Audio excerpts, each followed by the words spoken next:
goddamn.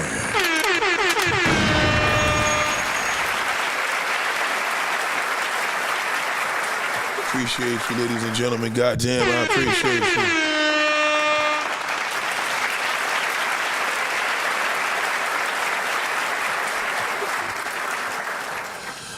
Welcome today, man. You have reached accident. Just playing.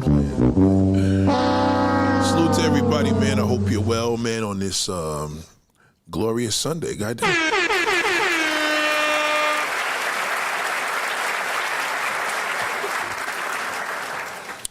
You know, shout out to Don't Panic. Happy Sunday to you. Happy Sunday to you, darling. Goddamn. What a wonderful week. It's it's a beautiful weekend. You know what I mean? The weekend. Like the Sunday is the true weekend. You know what I'm saying? And it's getting long, right, darling? God damn it is.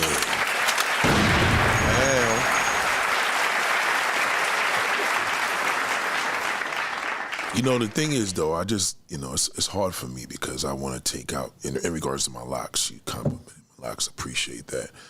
But, when you're dealing with locks, and I know, you know what I mean? When I see people in the street, I don't like nobody to have the same thing that I got. And what I try to do, I try to avoid with old niggas. I'm an old nigga, but I try to avoid with old niggas and young niggas both do. I try to.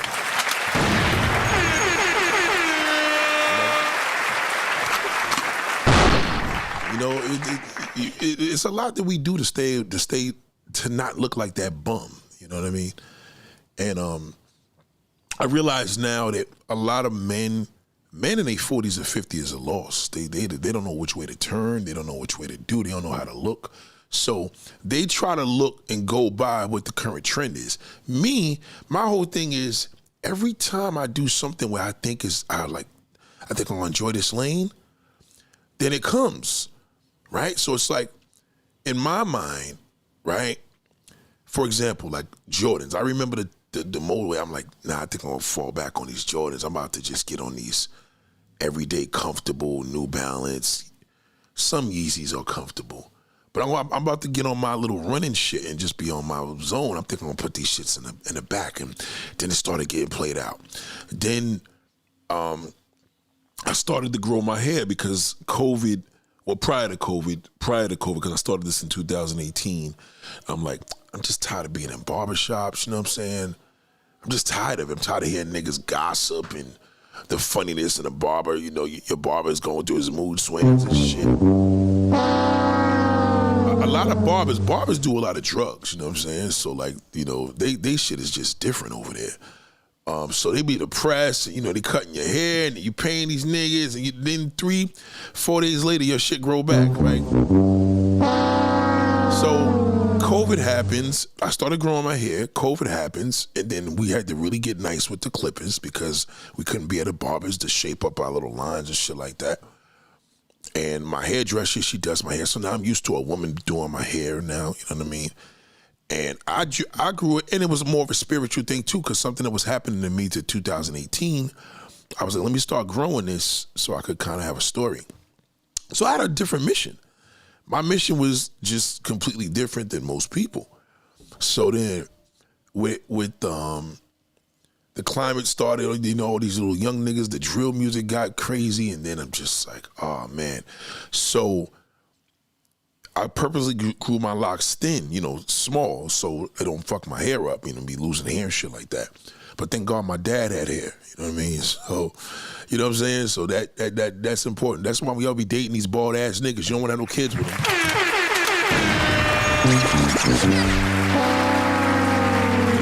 No kids with that bald ass nigga, right? So, for me, it was always a thing where it kind of like gave me a kind of a level of, spirituality, you know what I'm saying? It represented the struggle. There's a lot of great things that happen with growing hair. And my father used to always say, you have hair, don't keep your hair short, let it grow long. And I'm growing it long. So Now, then one time I'm like, let me highlight it, you know what I'm saying? Because then I highlighted it and I see all these bums doing it in high school. I dyed my shit back. You know what I'm saying? So I kept a little bit in there, a little bit of gold just to go with the B mindset. And now I may just go all black again because it's just, I can't look, something about something does it to me. Now in the summer, the wintertime, we're forced to wear hats. So, you know, I got to wear my hair kind of out. So then I was wearing it out and I seen this Jay-Z thing and it terrified me, you know what I'm saying? Like, I don't know, I just, you know, with the locks under the hat and it's just hanging down, I didn't like that.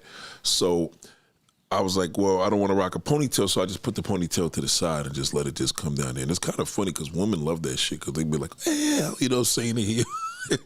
It's crazy, man. But when you do have hair, women acknowledge, especially in the summertime, in the spring and summer, when I keep it on some real fleek shit, they like that. You know what I mean? So it's like the gay niggas is doing the hair really good, and then you got the bum nigga that's rocking his hair. He just has it out like a drill rapper. So, you know, you caught him between the two. You know what I'm saying? Oh, God. Shout out to the green video.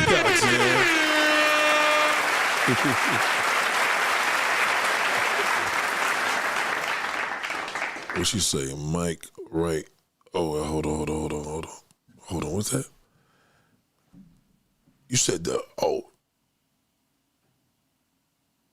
Wait, hold on. Well, you would have texted me if there was something that was off. But,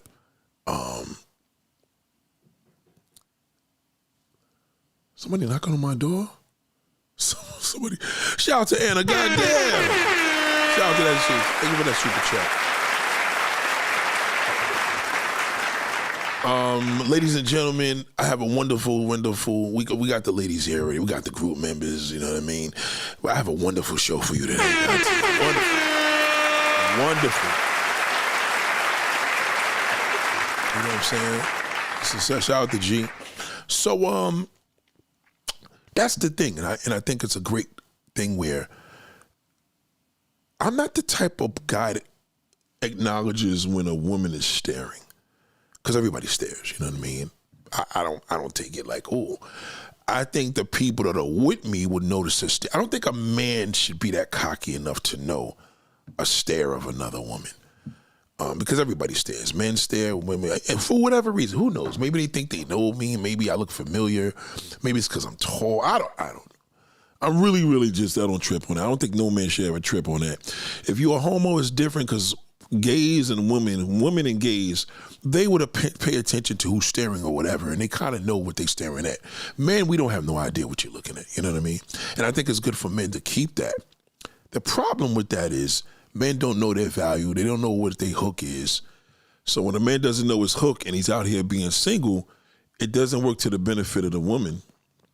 Hold on. Hold on. I just got a message from there. Oh. Okay, I got you. God damn. Wow.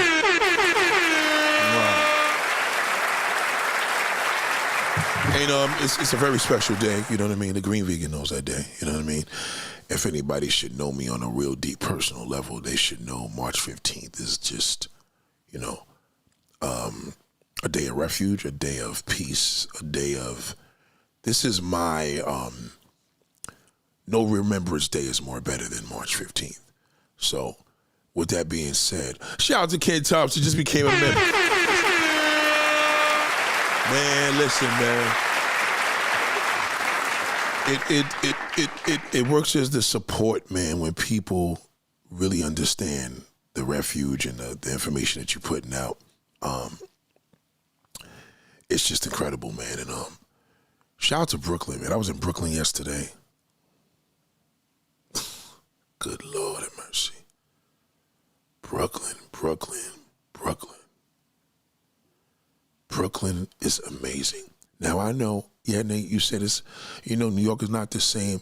Listen, it's not the same because we live in such a society now that is so demanding digitally. But this is too much action out there. There's so much action in Brooklyn, you don't even have to be in Manhattan. Like, the action in Brooklyn makes you appreciate life. It makes you see life and really say, you know, there's still a chance out here. There's still a chance for single people. There's a lot of chances in Brooklyn, man. Brooklyn is like, if you have the privilege, the luxury to come into New York, get an Airbnb and stay there for a month just to fill it out. Don't move here, just get an Airbnb and make sure you move here. Make sure it's spring, summer, fall, not winter. Winter, you're not gonna like it. Just make sure it's that time. You know what I mean? And yeah, man, Brooklyn is just, listen, don't get it, listen, I was in Manhattan yesterday. You know what I mean? I was in Manhattan both days. I was on the Lower East Side, but the Lower East Side was a little off yesterday because there's a lot of naked, half white, white girls and shit down there with the St. Patrick's Day, because St. Patrick's Day, I guess, is Tuesday, so they're celebrating it this weekend, like now. Now, today we got the marathon, so downtown Manhattan's all crazy. But St. Patrick's Day is like, Irish people coming out. You want to hear something crazy, though? I've seen a lot of Indians. I've seen a lot of blacks. I've seen a lot of people celebrating St. Pat's. Now, we was downtown, me and the family. We got out there a little early, but I was aware that basically, we know what was going to happen. I didn't want my daughter watching all these drunk people acting stupid, but we got out of there. We go across the bridge, a different vibe. We in Brooklyn. It was a little slow, though. You know what I mean? Like, Flatbush was a little dead. Gas prices are going up. It's the middle of the month. People, money is funny. You know what I mean? Shout out to Rico Savage, goddamn. Shout out to Lonnie, goddamn. Shout out to Lonnie, goddamn. Shout out to Kenneth, goddamn. Shout out to all my peoples, man.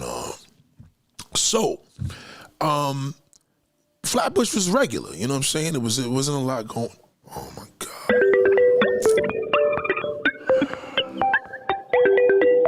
Hold on a second. Yeah. Nah, I tell you, he's not coming in. You don't need him there, right? No, don't. You don't need him there. You don't need him there. Yeah. All right. So, the crazy thing is, right? So Brooklyn was really in the West Indian neighborhoods, it wasn't really bubbling, right? But when we went downtown, so I had to go to Apple. Apple, my phone shit, you know what I mean? So I had to go there with my headphones, do what I had to do. Man, I walked in the store. And, before I even get to this, let me just give a disclaimer. God damn, let me give two things I want to address before I get on with the story. I don't want to go too quick, so let's just say right now, men and women, do not be offended by what this goes, what we're talking about. Men are disgusting. We are, Some men are just worse than others, you know what I mean? But what level of disgust? You got to start asking men, well, listen, I know all men are nasty, but what do you consider nasty for you? Get into those conversations, you know what I mean? Like, every man loves a face in his ass, but whose ass does he want in his face? You know what I mean? You got to be specific with that. You know what I mean? Is it a woman? Is it a younger woman? Is it an older woman? Is it an old lady? Is it a fucking man? Is it a kid? Motherfuckers are disgusting. So you got to be aware of that. Women, you're crazy because your emotion. Crazy is your mental. So, you're crazy because of us, because you dealt with us and we made you crazy. Father probably wasn't shit, made you crazy. Your teacher wasn't shit, made you crazy. Your pastor wasn't shit. Ex-boyfriend put you do shit. Man put you do shit. It results for you to be crazy. You're an incredibly beautiful woman. Nobody's approaching you in the street.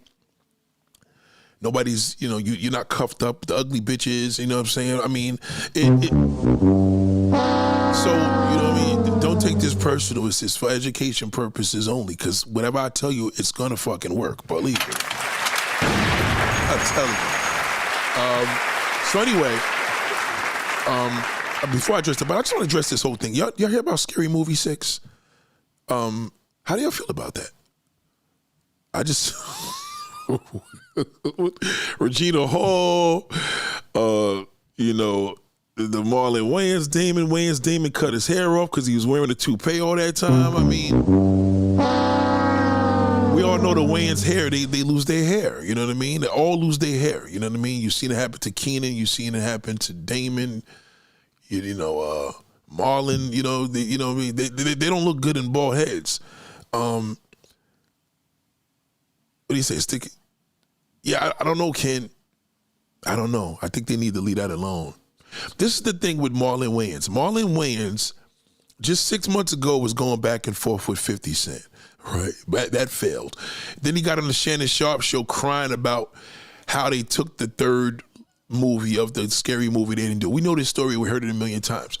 I don't think Marlon Wayans' time as a Wayans goes up to like the 90s, like when he was in the Tupac movies, when he was in White Girls. I don't ever remember Marlon Wayans being funny in the Scary Movie. I don't remember it. Maybe I have to refresh my memory, but I think White Girls was incredible. I think the movie, let me give him applause for that. They did a great job of that. They did. I thought when he played in Tupac, Above the Rim, he was good in that. I just think Marlon Wayans' time of the little younger brother was that time. I feel now that in Living Color, if anything they should have brought back should have been that. Like you can't go, like there's no sketch comedy show other than shitty ass Saturday Night Live, and that shit is garbage. You got a lot of social media people doing a lot of sketch comedy, which would be good to, I guess I'm just giving myself a good answer or prospect, but if you were doing, auditions for that, you would have tons of social media and, influencers that could actually, you know what I mean? I feel we need a really good and Living Color type of style. Like, in other words, they don't even have to be caught in Living Color because they waited so long to come back 35 years later. But I feel that we need something like that. Marlon Wayans said himself, because now you got all these LGBT communities now having issues, and there was an offensive part of the trailer when the movie first started, and they were like, oh, he's stabbing her. And then they responded like, he, her, him, or whatever. And now they're dragging them and saying the movie. This is the thing with transgenders that people have to realize, with all due respect, let's just don't take this personal. I really don't care what transgenders think about anything. Just don't. I mean, because this is the reason why, right? And this is what I don't understand about transgender women. Am I saying it right? Women that become men or transgender? How does it? So the women that become men, they can't relate to a man. So that kills that. There's no relation to relating to a man, because if there's any level of racism, you would understand that being a man is disgusting. So why would you want to be a man? That kills it. But when it becomes a man that wants to be a woman and he's offended by whatever people say in this comedy sketch show or whatever. This is the issue that I have with transgenders. Please stop trying to make your transgender choices a race. Please stop doing that. People are scared to speak on television, but nobody's scared to speak on the internet, which is great. Nobody's scared to speak up on a podcast. You have to understand that your sexual preference, what you like to do in the bedroom, with the thing in between your legs and your underwear, your panties, that's a personal choice. Me being born black is my race. That's who I am. You can't identify your transgenderism or your gayness to what you do in the bedroom. See, I don't think people understand when you look at a black girl or boy being born at birth, that's life. But to look at what nobody, I damn sure don't want to look at it. To look at what y'all have to do in the bedroom to get off, I just think that you guys slip in, because men, the disgusting things that men love to do in the bed, and you compare it to race. That's just not fair. Let's keep it a stack, right? For example, a little black girl, a little black boy is always going to be a little black girl, a little black boy walking to school, right? Their culture, whether it's their eating, whether it's the things that they eat, their heritage, this history. What heritage or history does it have to take your penis and stick it in another man's mouth or his asshole? How do you make that into, how do you fit that into a race? You know, when you go to the federal government's website and you're looking for a prisoner, for example, they give you 4 different races. It's black, white, Asian, or Indian, right? There's gay blacks, there's gay whites, there's gay everyone. You can't be a black white. You can't be an Indian black. You got to choose one. But there's no category for gay. Because it's your sexual, not your sex, male or female, it's your sexual preference. Any man that has sex with a woman, it's going to be a level of nasty involved. And he probably want to eat it. He probably want to suck it, eat her butt. You know what I mean? Lick her out when she has a period. Who knows? There's a lot of nasty shit men do. But when you do it, it's praised as love. And let's just keep this a real stack. You know and I know it's wrong. It's wrong what you're doing. It's wrong what you're perpetuating. And it's wrong for you to tell the world it's okay. When a man cheats, because the world is brainwashed, when a man cheats on his wife, oh, he's the biggest piece of shit. Oh, he didn't love her. Oh, did you hear what Jay-Z did to Beyonce? But when you guys sleep with each other and get married, knowing that that's for a man and woman, it's okay. And when the people have a problem with it because it's not their thing, they're anti-gay. And, oh, God, it's just like being Jewish. It's just like being black. No, it's not. It is not. If a man was talking to an underage boy about a Jewish religion, that's not illegal. But if a man was talking to an underage boy about having sex with him, that's illegal because it's sex. The thing is, what I love about social media, there's a lot of truth because people are exposing things now, things that you normalized. So when you have this mentality around you to feel that if nobody likes you, they're gay. If nobody likes me, then fuck them. Why should it matter? And I say this to say, Marlon Wayans is being attacked now because he had this little part in the movie. He's behind the production, and he should be ashamed of himself because his son is transgender. Listen, and he wants to bring comedy back to the way it was. Sorry, Marlon, it ain't gonna happen. Y'all got to think of a new level of comedy. You know what I mean? In other words, if you did sketch comedy, you got to hit them with, that's a sketch comedy movie, but nobody cares to see that because your older movies are funny. It was a different time. You can't try to bring it back to the way it was, but you can use today's level of indirect, you know what I mean? And kind of jab at somebody that way and make people say, if the transgender community is going to be affected by this movie, all you're doing is you're building publicity for it. And then we all know later on they're going to take it down. Why? Because gays and Jews run the industry. But as you know, a lot of black and white men, they can't be Jewish because if they're not, from Israel or whatever, right? Or they're from Africa, even though Sammy Davis Jr. was Jewish, but it's the religion versus it's easier to be gay. So now they go into the industry and then you praise it. So see, what y'all have to do is you have enough power. Do what you got to do. There's a lot of disgusting, filthy, nasty men.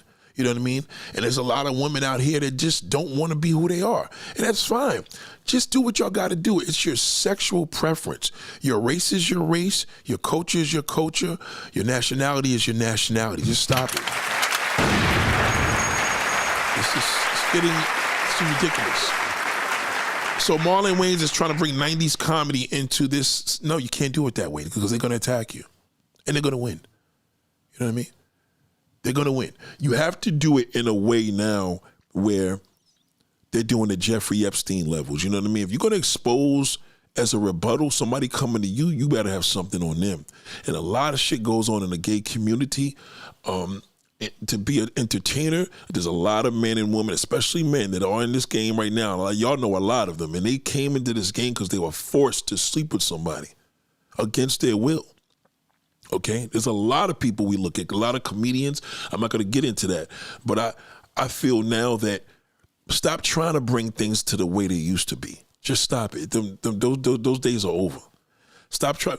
Think of something new. We need something new, nigga. Just all right. So with that being said, Scary Movie 6 is going to be fucking garbage. All right, Marlon Wayans is not funny. The Wayans were funny in a little show that they had. That was a cute little show. The Wayans brothers. That was cool.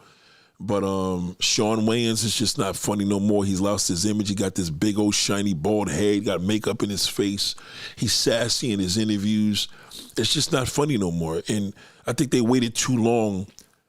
And it's 2026. Like, stop trying to bring 90s comedy to now. Stop trying to go back and, you old school rappers. Stop trying to bring it back to New York and bring back the New York sound. Y'all got to get with it. Like, we got a different world out here. Niggas is moving. Wale, thank God Wale's back in the game right now. He went through a depression. Him and Leon Thomas got an incredible song. I'm going to play that in a minute. It's time to just make something new. You know what I'm saying? Work with what's new. Don't try to bring shit to where we got. And that's what I got to say about Scary Movie 6. So that's just going to be trash.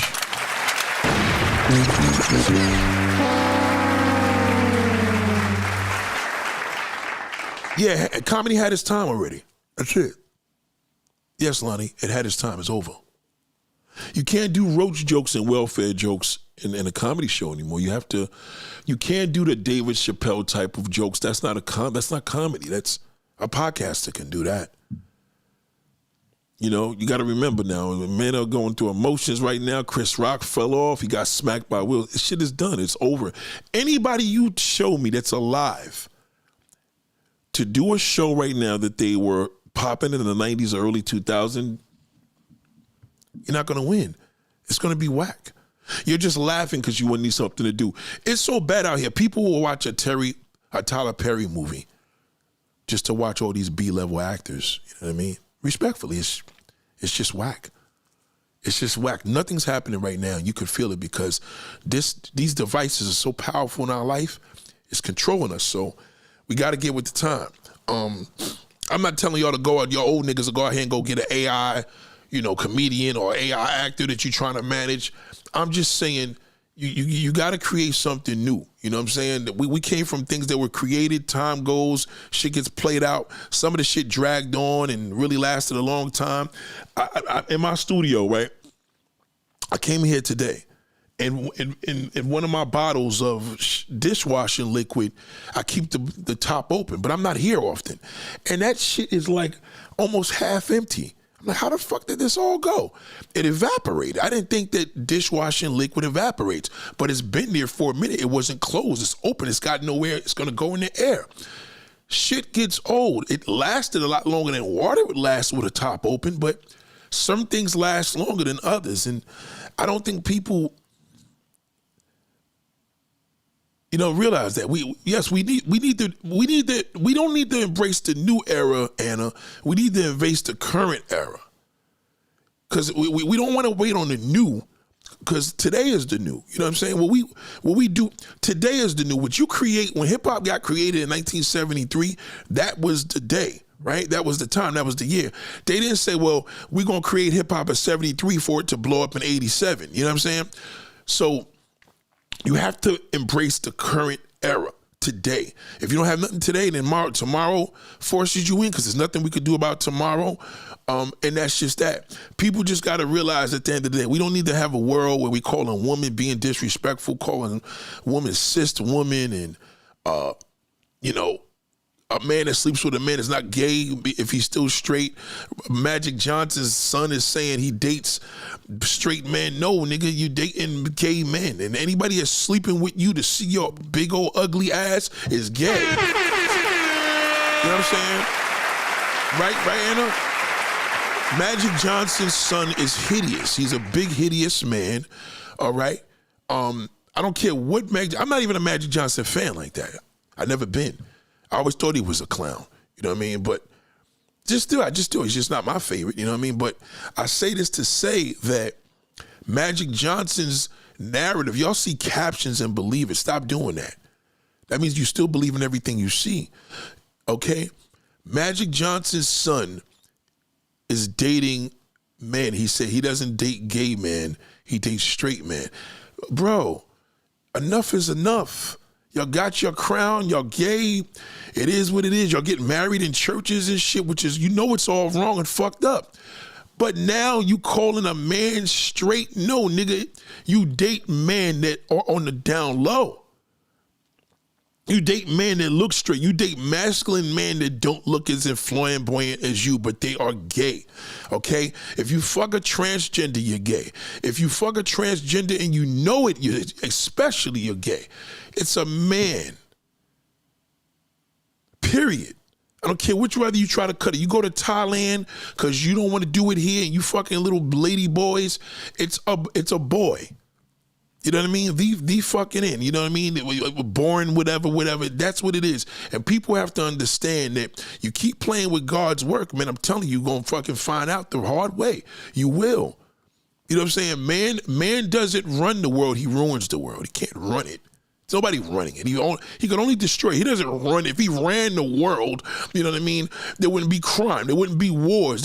He could only ruin the world. Can't run it. To run things is when you in order. If you tell somebody, I need you to run this fucking company, nigga, I'm not paying you fucking $1 billion to fucking ruin it. You run the company to keep it in order. So if a man runs the world, if a mayor runs the city, if the mayor runs your city or wherever you live, your county, and they're paid to run it and they ruin it, that's what they're supposed to do. It's a man. A man can't make anything perfect. He doesn't have the power. He can't stop a fucking snowstorm. He can't stop an earthquake, okay? He can't stop a tornado. It will and it could never happen. I don't give a fuck what Elon Musk think he can do. He can't. You know what I mean? He can't stop his death. He can't live for another 200 years. You know what I mean? These are things that's beyond your control, and they don't tell you that. So with all that being said, it's probably the longest disclaimer I ever explained. It's going to all coincide to not only the movie, to what we're going to speak about today. When I walked into Apple in Brooklyn, in downtown Brooklyn in Flatbush, I never walked into an environment where, number one, everywhere I walk, all eyes is on me. I don't know. For what reason? People now are moving at such a low vibration. The prettiest woman doesn't even get approached. She's not cuffed. The guy's telling you all these lies on social media and he's scared to death. Whether she's unattractive, pretty, he doesn't say nothing.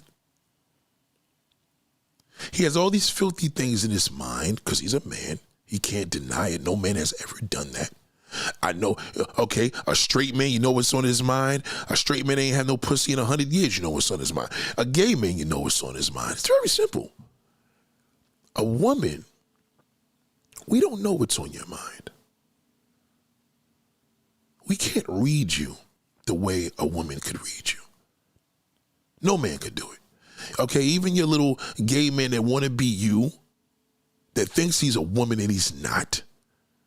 Okay, all you got to do is challenge him and say, yo, you know what? Have a baby come out of you, nigga, then come talk to me. That's all. That's the same way with 50 Cent told Papoose, nigga, make one hit before I respond. You can make all the diss records you want, man. Make a hit. That means he never did and never will. Women are no longer confident in their skin right now because you want that validation from that fucking shit-o. Because he told you you're not a woman, you're not feminine, you're not this. Because, well, you don't want to be feminine. He's feminine.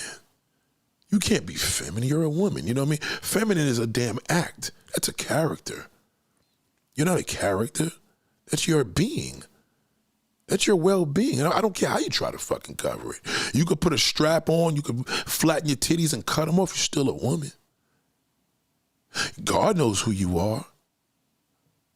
He knows what he made you and what he put you on this world to do.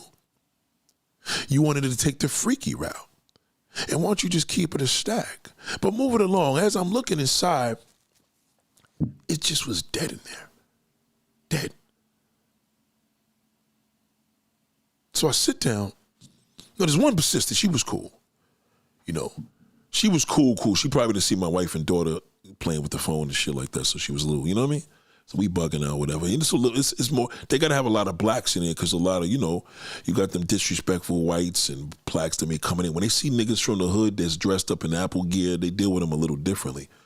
And I think that's a great thing about Apple, how they get their employees. So anyway, I sit down at this one table, whatever. So, you know, one table's next to this one woman. Her back is turned. I'm standing. You know, she got no fucking etiquette, sister. She got no etiquette to turn around and say, yo, you can sit here. You know, that's just what it is right now. When that sister's mad, she's forget it. It's all fucked up. I will say this. In our community as black folks, etiquette is a very bad problem because men don't teach that. A man has to teach a woman etiquette for it to be taken seriously because women praise men more, right? Even if a woman teaches you etiquette, you have to hear that from a man. Man ain't teach you. They just telling you to cook, clean, and suck his dick. That ain't etiquette, motherfucker. That's, you know, tell him to go get a man to do that. Right? So she got her back turned, got her attitude, whatever. You know, you could tell the attitude because she sees, you could feel the person's behind you. She got the chair right next to her. So anyway, I grabbed the chair, moved the chair over, you know, a little closer to me, you know what I mean? Because I know when my daughter or my wife comes, I got to give the chair up, right? I'm going to have to give up the chair.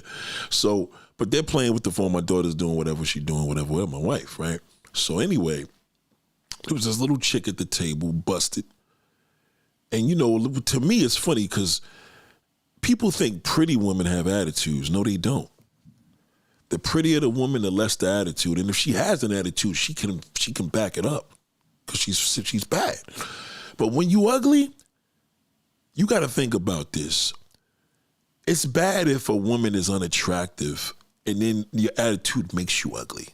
Now we're talking about character. You know what I mean? Because you probably wasn't the most attractive, but if you were sweet, I would have never judged you. But now I can see that you're an ugly person. So you're ugly, right?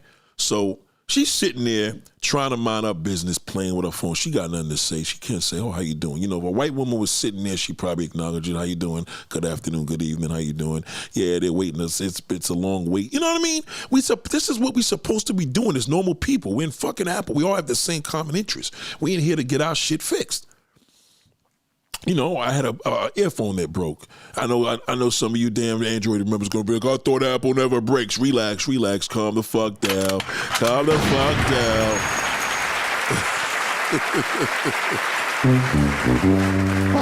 So anyway, right? I'm sitting there chilling and shit.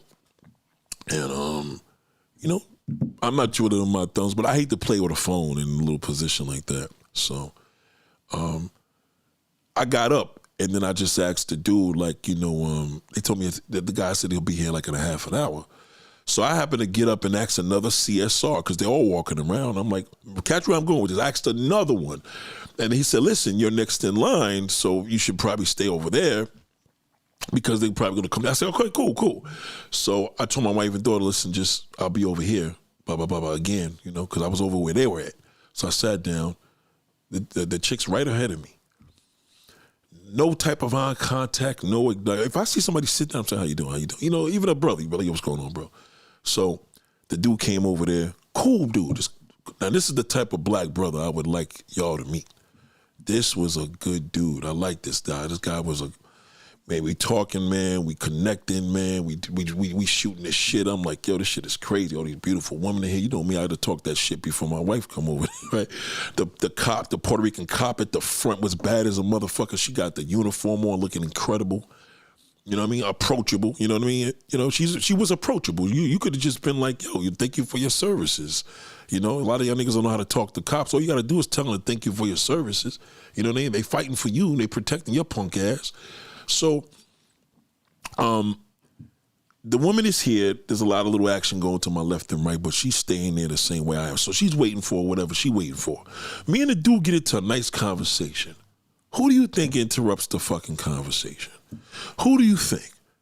The busted bitch. She fucking interrupts the conversation. Oh, well, but because she's listening to us having a good time.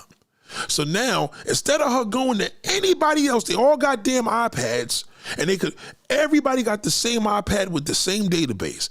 She had to interrupt our conversation. Okay, he answered the question, whatever. We still shooting this shit. He said he's an actor. I said, I'm an actor. I've been in a union since 2007, but I got typecast. I got tired of that shit, but I still pay my union dues, yada, yada. He like, yo, he got in a union, but we do, and we shooting this shit. We just kicking it. You know what I'm saying? We talking about this dope song from Leon Thomas and Wale, and I'm telling him how I'm a filmmaker, and it was just dope.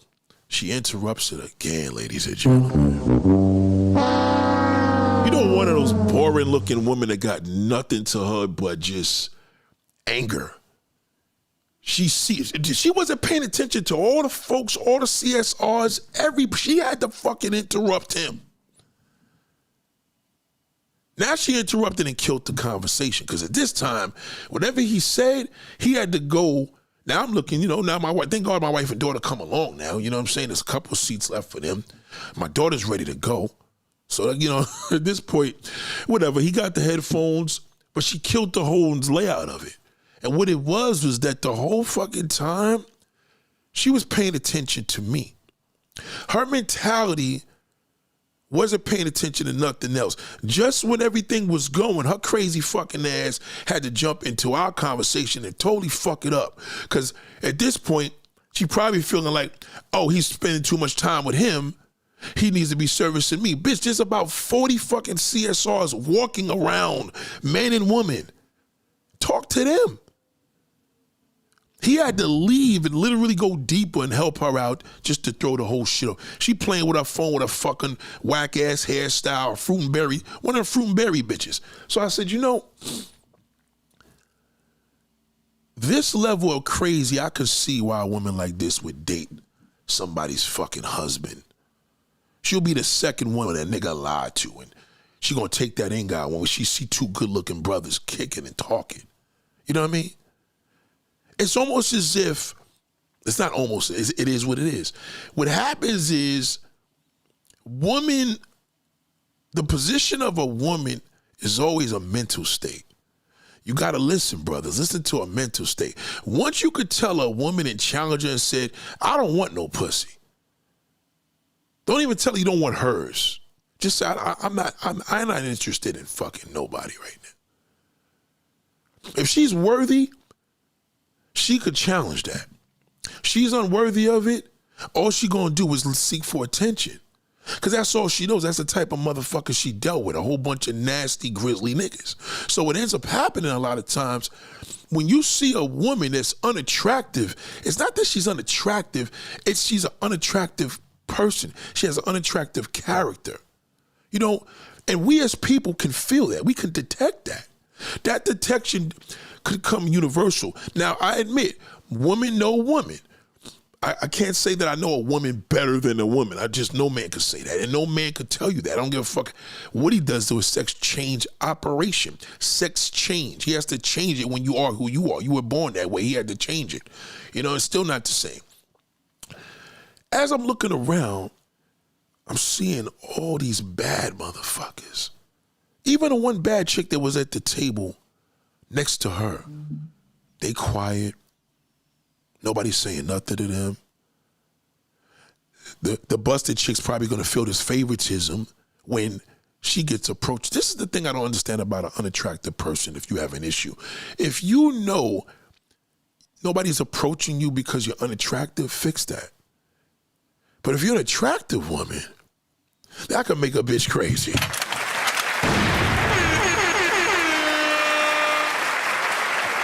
We know you must be crazy frustrated because, you know, niggas farting you all the time and do whatever, because you're unattractive. But when you're a pretty women got it worse. Oh, yeah, they do. Nobody approaches them. Prettiest women are more lonely than busted bitches. Because nobody approaches them. They don't get approached. They don't get approached because they're pretty. Niggas, let me tell you something. A man will tell you 1,000 lies. Men do not approach, collectively, they do not approach a pretty woman. The hood nigga, he don't count. That's not a man. That fucking bum, he approaches her. That's why she ends up with him. She ends up with the piece of shit because she has to take what she can get. She ain't no different than a busted bitch, so they have a lot in common. It's just, she doesn't get approached because she's ugly. She doesn't get approached because she's pretty. That could still turn a nigga out.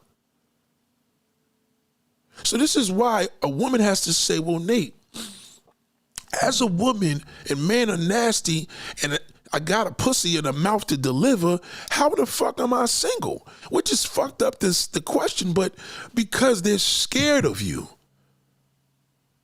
He's nasty and disgusting, but he's scared. He makes excuses, but he's scared. He could tell you a million things that y'all need to do. He's not going to tell you that to your face. He's not. He just won't. If any man's going to approach a not so pretty woman to a pretty woman, he probably y'all think, oh, he'll probably approach the pretty woman because she's more desperate. No. He won't approach her either. So she may have to take what she can get in a fucked up way. She has to take what she can get because real men ain't approaching that pretty bitch. They're not doing it. So this is the uncomfort mode that you feel in there. Man's minds is in the gutter. Our minds stay in the gutter. Married, single, gay, straight, I don't give a fuck what he tells you. A man's mind is in the gutter. I just watched a video that they showed that this cop came to this guy's door because his IP address showed up that he was some activity of child pornography. And you know, they knock on the door with that shit. And it was an underage girl, right? But not child pornography. Child pornography, feds get involved in that. Y'all gotta watch your IP address to get you fucking in jail. So anyway, the cops paid her a visit. The wife comes to the door with the husband. No, long story short, she wants to know what he did. They're trying to find out what this email account he had. Long story short, they found out that he was with an underage girl, and they were like, oh, his marriage is done. And the woman's just, how could he? Men are nasty. You just have to find out what level of your nastiness your man is on. Does he got a foot fetish or does he have a kid fetish? All men, your grandfather, if he's here or not, all men are disgusting because he has a dick. If he had a pussy, he'd probably be a little more, nurturing. A man can't be nurturing because he has a penis, and penises are evil. A dick gotta feel a mouth. A dick gotta feel an inside. A dick gotta feel something warm. It gotta feel something tight. In some cases, some niggas like shit on it. Some niggas may have to stick his dick in a booty, a pussy hole, a mouth. But it's got to get stuck somewhere.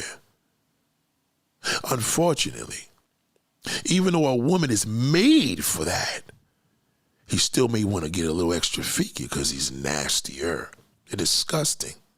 So this is what you're dealing with.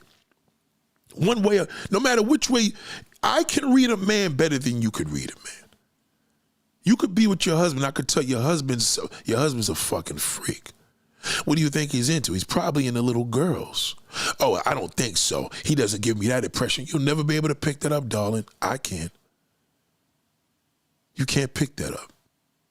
You're a woman. You don't have the same tools he got. I could tell if he's a level 1 or a level 10. If you got a level 10, you're fucked.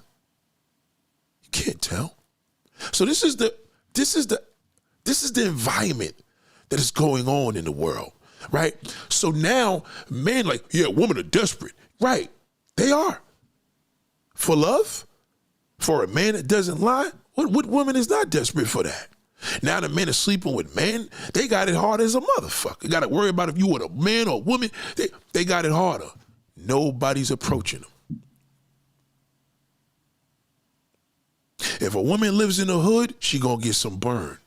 She live in the ghetto in front of that liquor store, niggas gonna approach her. But she lives in an environment and her building is a whole bunch of professionals. She's lucky. Because remember, she may have one guy in there like Brian Gumble. And he gonna probably be married to a man. They have it hard as a motherfucker. I seen it. I didn't see not one man approach a woman yesterday. You know who was probably bagging all the women? All them salespersons. Not one. You niggas are pathetic. Y'all so nasty, and a woman will get it in, ugly or pretty. I done fucked up plenty of ugly bitches in my life, okay? Out of shape, okay? Busted. I done fucked some pretty bitches too. With stink pussies. I done fucked some damn ugly bitches with some fresh pussies. It is what it is. But see, the difference is that if you know that all of these odds are in your favor, it's in a man's favor. Absolutely. You know, you don't have to go to Atlanta for it to be in your favor. That shit is in your favor worldwide. Because there's no real men. You ask the average pretty bitch right now, what's she doing on this Sunday? Nothing. Sitting home. Probably doing her nails, cleaning, watching a little Netflix, and single. You ask the buster one that's trying to be cute. Same shit. She got to work a little harder. See, a pretty bitch wouldn't have did all that way. A pretty bitch, when she go extra is when she see a nigga with another fine bitch. Then she gonna go hard. If she two niggas just shooting the shit and it's not based on her, she's gonna, excuse me, can I get some help over here? Shout out to Rico Savage. They're gonna do that. So the energy that y'all picking up, in order to learn about a man has to teach you about a man. Unless you're going to learn the hard way, because you're going to have to fuck 100 niggas. And you don't want to do that. Because by the time you fuck 100 niggas, you're going to be one crazy bitch. Remember, we fuck 100 women, nigga, we ain't going to be crazy. We going to be rejuvenated. Okay? The more we fuck, the more our manhood and our needs are met. The more you fuck different men, it destroys you. You can't do that. You can't do what we can do. Your nature doesn't allow it. It'd be nice, but you can't move the way a man could move. You just can't. You can't do it. So when you're looking at situations, to think as a woman, oh, I can do this and I can do that, and a man has to, no, it's not going to happen like that. You're going to end up being single forever.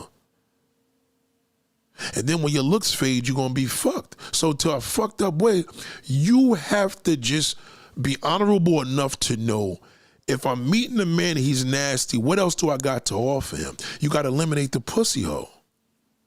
See, if a nigga leave you because you ain't fucking him, that's great. Some women think it's a bad. You ain't fucking a nigga, he stopped fucking with you, then he wasn't worth it. You know what I'm saying? But if a nigga he leave you and you was fucking the shit out of him, that's gonna hurt like hell. And you're gonna take that personal.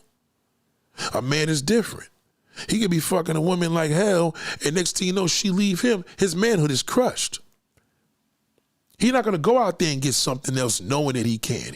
Okay? You, as a woman, yeah, well, it's expected for you to think like that. He should never think like that because he has the world in the palm of his hand. A man could lose a good woman and get another good woman. It may take you a lifetime to get one good man, especially if you're a pretty bitch. Because pretty bitches are crazy. Pretty bitches are crazy because they were only taught to offer their looks. They don't know how to chill with a nigga and just sit there and be the fun girl to hang out with and run errands with a nigga and I'm gonna go in the store. Do you want something? That's a cool type of woman. A man could be like, yo, listen, I don't even want to pipe this. She's so cool, I just want to be around her. You went into CVS or Dwayne Reed and got a whole bunch of goodies. God damn it. Shit. Thank you. Yeah, I know you like seltzer water. Oh, shit. I know you like chocolate almonds. Thank you. Wow. You're going to want to just chill with her. Even if it's a friend, you're just going to want to chill, but y'all fucked that up. Friends with benefits, them days are over. That's the 90s. OPP is gone, brother. Naughty by nature, they don't even get along. Tretch and Vinny don't even speak. You can't use things that work. You can't do the Marlon Wayans and bring back shit. You got to look at the current situation. This current time is a fucking amazing time to get a woman.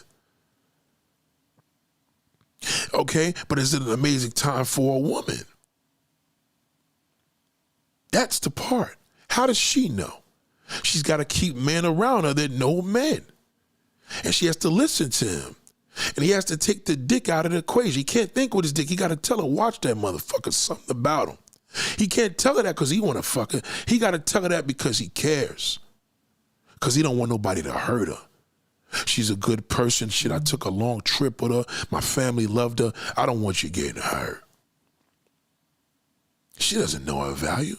Her value is goddamn it, what's the best day you suck the dick? What's the longest you suck? You know what I mean? That gets old. Them days is over. A woman could not impress me with a pussy hole because I'm going to get bored. And I'm talking now. You can't impress me with that. You got to impress me with a logic of, you know what, God damn it, I got a whole bunch of errands ran today. She ran with me and didn't complain one fucking time. Was generous. Bugged out, had a good time with her, shit dropped her off. God damn, I felt like I bust a nut.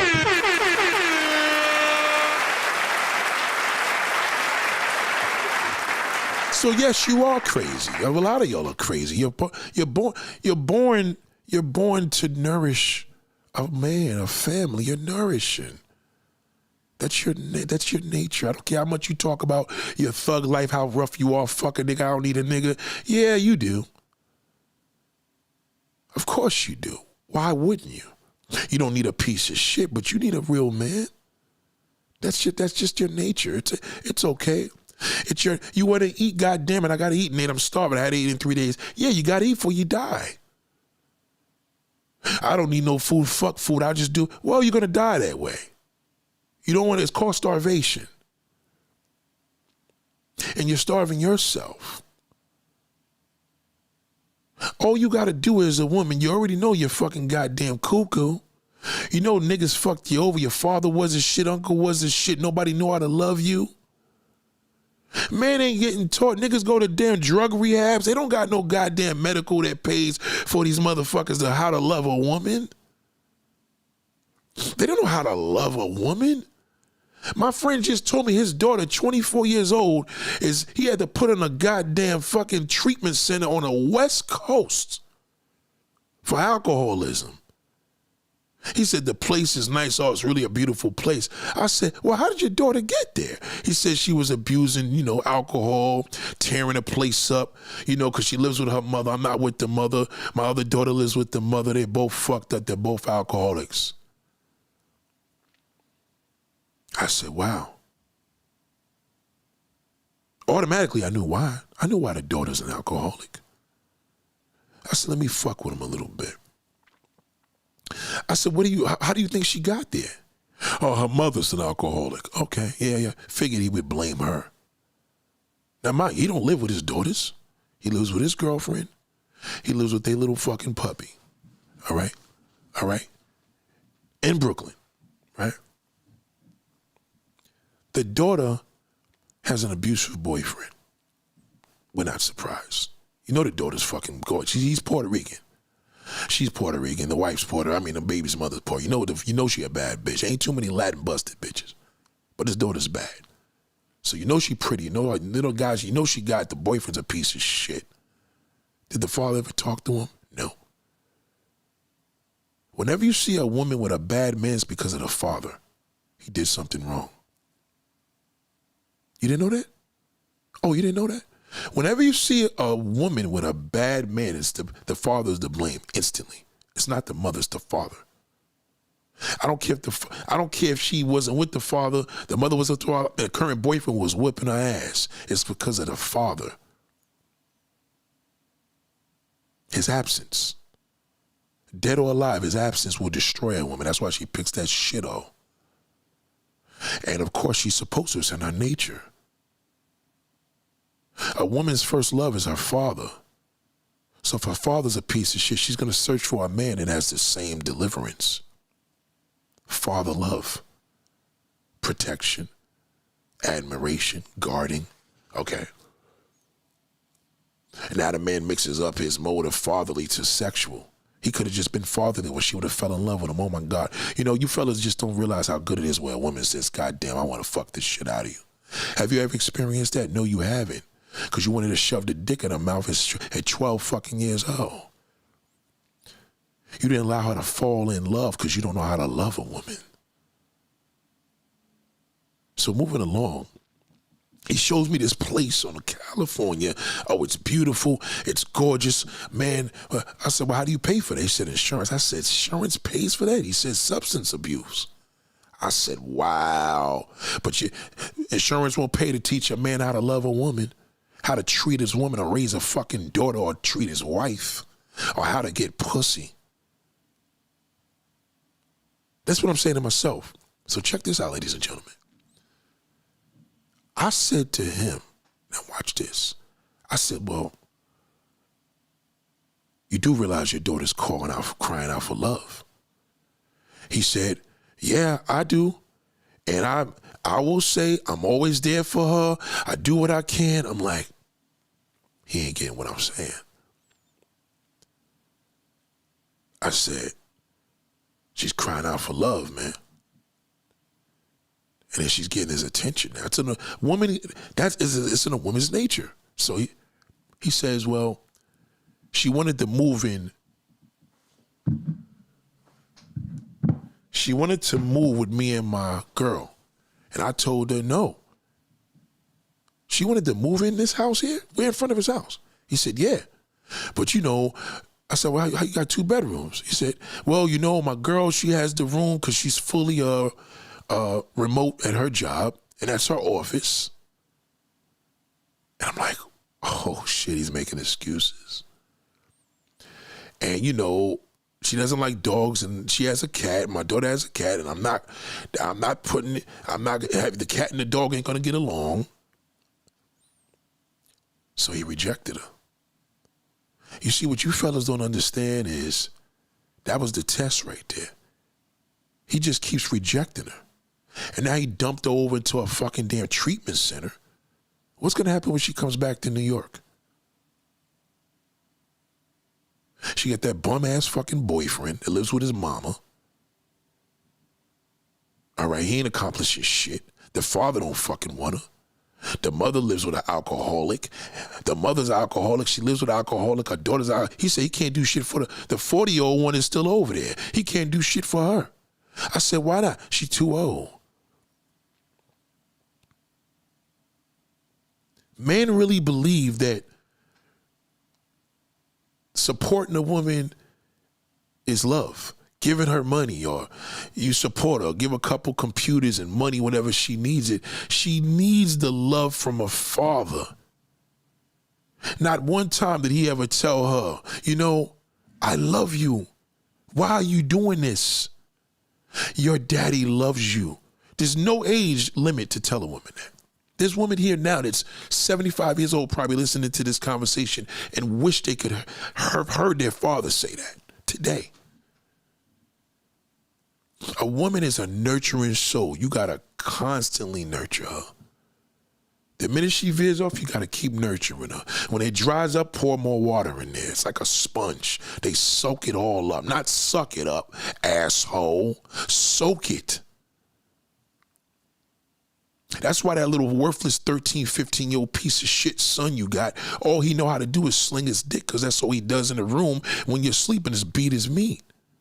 So by the times he meets a woman where he could have a future with her, he's too young. He's going to just give her dick, and that's all he got to give her. The same way he's going to do when he's 40 years old. Now he's 40 years old with a fucking 25-year-old son. He don't know what to do. He never taught love. That's why his daughter's crashing out. I looked him in his face and said, does she want to move here? The beautiful house. They got this whole finished basement. The wife could be down there. Excuse me, his girl could be. He has to accommodate the fucking girlfriend. So then he says, well, you know how these women are. They always need love. Now listen, this gets deeper, right? So I said, listen, when your woman comes home and she gets her hair done, how quick do you tell her how beautiful her hair is when she walks in the door? Now, I did a test on this with my woman the other day. I said, I'm going to fuck with her. I didn't say nothing for like 6 hours, and you should have seen her mood change. She was getting worse by the minute. She was getting worse by the minute. And then when I finally told her, she said, I didn't think you was going to say anything. You didn't see me, you didn't say nothing when you first seen it. And I said, I was fucking with you. But I was. You understand what I'm saying? And this is my wife. So I told this nigga, I said, listen, when she comes in, listen to what he said. When he comes in and she has her hair done, do you say, wow, your hair looks beautiful? He says, well, what do they do when my car is clean? Do you notice if my car is washed? How come, matter of fact, I washed my car. How come that she don't notice? Well, I didn't notice that your car is clean. That's what he told me. He never answered it. He said, yeah, but when do they notice when my car is clean? I cleaned the car today. Did you notice I cleaned the car? She didn't say nothing. My point exactly, nigga. Maybe she not giving you the love back. Because right now his girl's ready to cheat.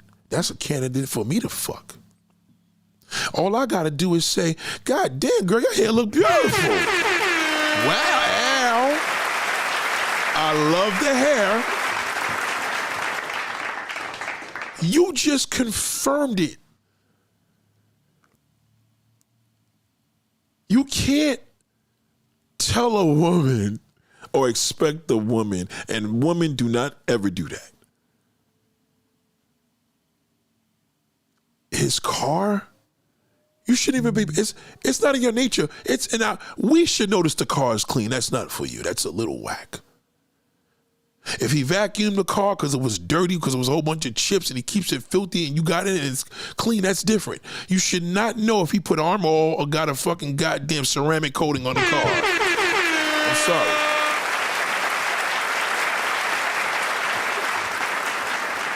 So the reality is this. Women have to understand that most men are only taught to be disgusting. Filth is promoted in our society. Fuck him, flee him, okay, hit and run. Did you get any pussy today? Is he a man? He's not a man if he ain't got. That's what's promoted. He's not promoted to teach a woman like a soft, gentle touch. He's taught to take you to dinner and expect some pussy at the end of the fucking damn dinner. He not taught to just say, listen, it was nice seeing you. I'm going to give you an Uber home. And have your mind be fucked up like, yo, he took me out for dinner and he gave me an Uber. He left. He said he had to go to work. He doesn't know how to leave that impression. He has to fucking pull up in front of your house and say he got to use the bathroom. and going in to clean his dick and his ass off with your fucking goddamn towel, and then try to fuck you because he want to slip a Mickey in a drink or get you drunk. That's what he's taught. He's not taught that. He doesn't see it from, he said, it sounds like he is a definite immature, emotionally. Nah, it's not that. It's not that, Fatima. It's not about immaturity. That's just a male mindset. He's not immature. He's not immature. If he was immature, he wouldn't have stepped up to the plate. If he was immature, he wouldn't be taking care of his girlfriend. He's mature. He just doesn't know how to love a woman. That's all. See, what you're doing is you're adding in all these different elements, okay? You can't do that. He sounds like he's definitely immature, emotionally unintelligent. Nah. That's YouTube propaganda. We're sticking with one thing here. It's called love. That's it, Fatima. Okay? That's it. You know what I mean? It's something that you have to give to your children. It's called love. Okay, you know, a lot of y'all have disrespectful kids that talk to you. That's because you're the parents. Your kids are disrespectful because you probably have fucking allowed them because you wanted to be young all them years. Not you particularly, I'm just saying generally. So this is a classroom. You can't be, you're not going to sit in your teacher's class. He's going to tell you A, B, C, D, E, F, G. And you're going to say, well, it sounds to me that that's not the alphabet. It sounds like it's something you created. No, it's the alphabet. You can't tell, a teacher's not going to tell you 2 + 2 is 4. You're going to say, sounds like to me it's 7. No, because you're missing the point. Don't expect a man to be mature, immature, mature, emotionally attached and all the above. It's called love. If a woman is being raised by her mother that is abusing a substance, her father's barely in her life, but he supports her when he needs her money, that's not love. It's not love when a man sits with a woman and says, shit, his wife sucked his dick in the middle of the damn of traffic. That's not love, nigga. That's just sex. People just got to call it for what it is. You know what I mean? Can a woman teach a man love? A woman could guide a man to love. She can't teach him love. Has to come from a man. That's why the men are all fucked up. Man, a woman will trust a man before her girlfriend, right? The man she's sleeping with, her homegirl. She's gonna trust the man she's with, right? A man's nature is to lead the way. We help you make the baby. We conjoin together. You deliver it, I'm going to lead the way. A man's going to take it more serious when a man. My mother couldn't teach me the game. She said women are different. Women are delicate, but she couldn't teach me the game. My father goes, you hearing that deep voice? Let me tell you something, boy. A man got to do this, that. It's a difference. That father has to be in that child's mind. The mother's softer. She's a little, you know what I mean? Not saying weak, but she's softer. So with a woman being softer, she has to hear it from a masculine perspective, male or female. Because if not, they're gonna that fucking ape is gonna get them.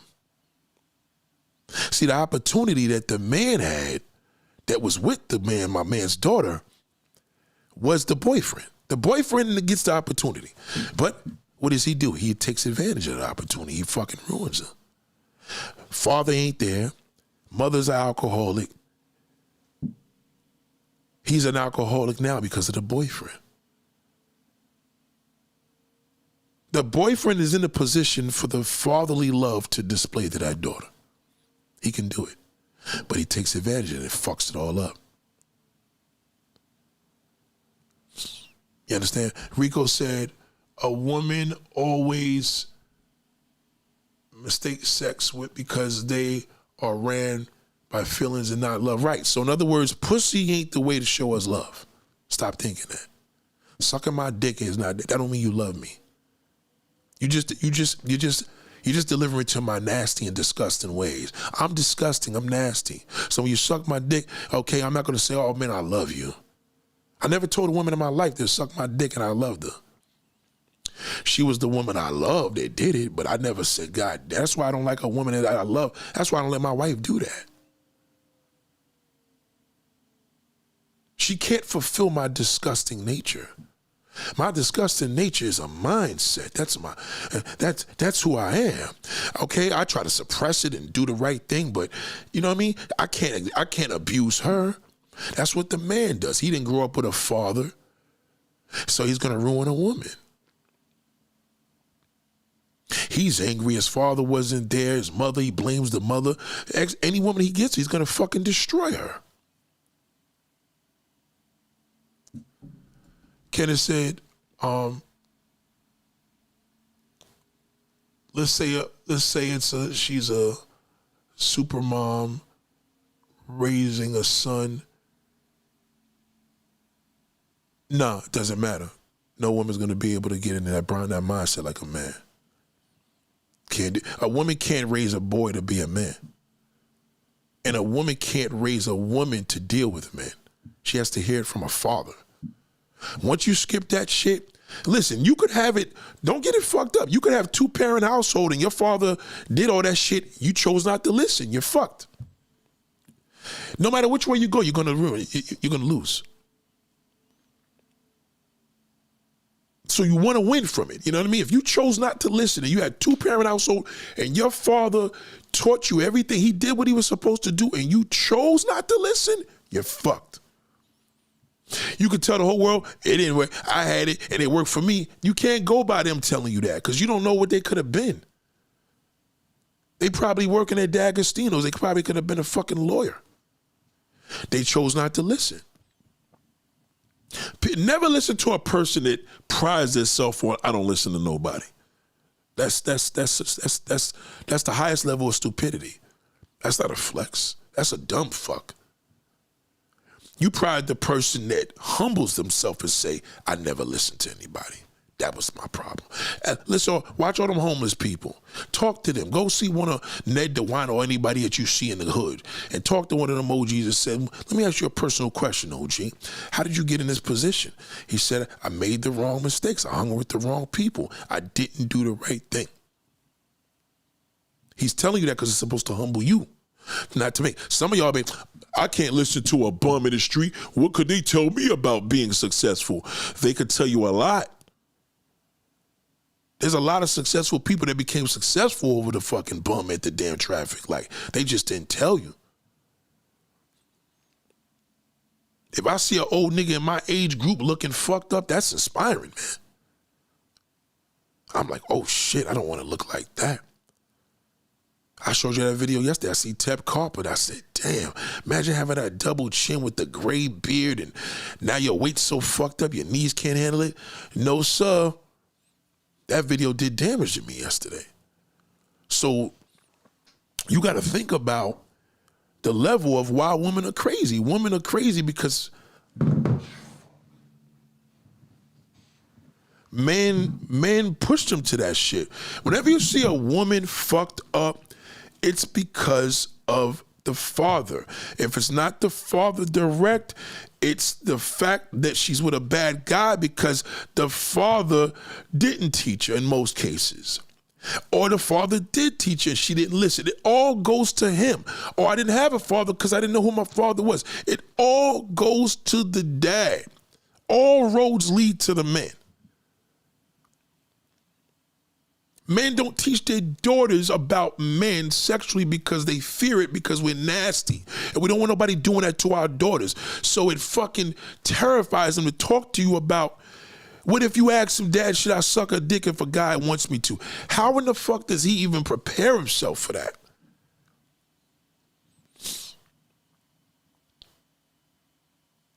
You got to think about that. A lot of y'all are out here still ain't got it right. So a lot of y'all, some of y'all got grandkids, still don't know a fucking man. Because you listen to him. If your pops had told you the game and you listened to it and he had told you from an authentic level and you listened, you would never have been in a bad position. I promise you. There's no love in the air. Marlon Wayans and these niggas is 50, 60 years old, still making goofy ass fucking movies. Nobody gives a fuck about scary movie. Regina Hall's going backwards being in that movie. Enough is enough. Like, y'all not even getting with their new program or the current situation. Like, we don't need a Scary Movie 6. Can we see Marlon Wayans being a movie being serious? For once? Can we see Regina Hall being in a movie without being goofy or getting fucked over from a black man? You don't get tired of that shit? Can we just look at the legendary Wayans brothers and just stop it here? And just go back to watching old repeat and living color shows? We watch old good time shows and most of the cast is dead.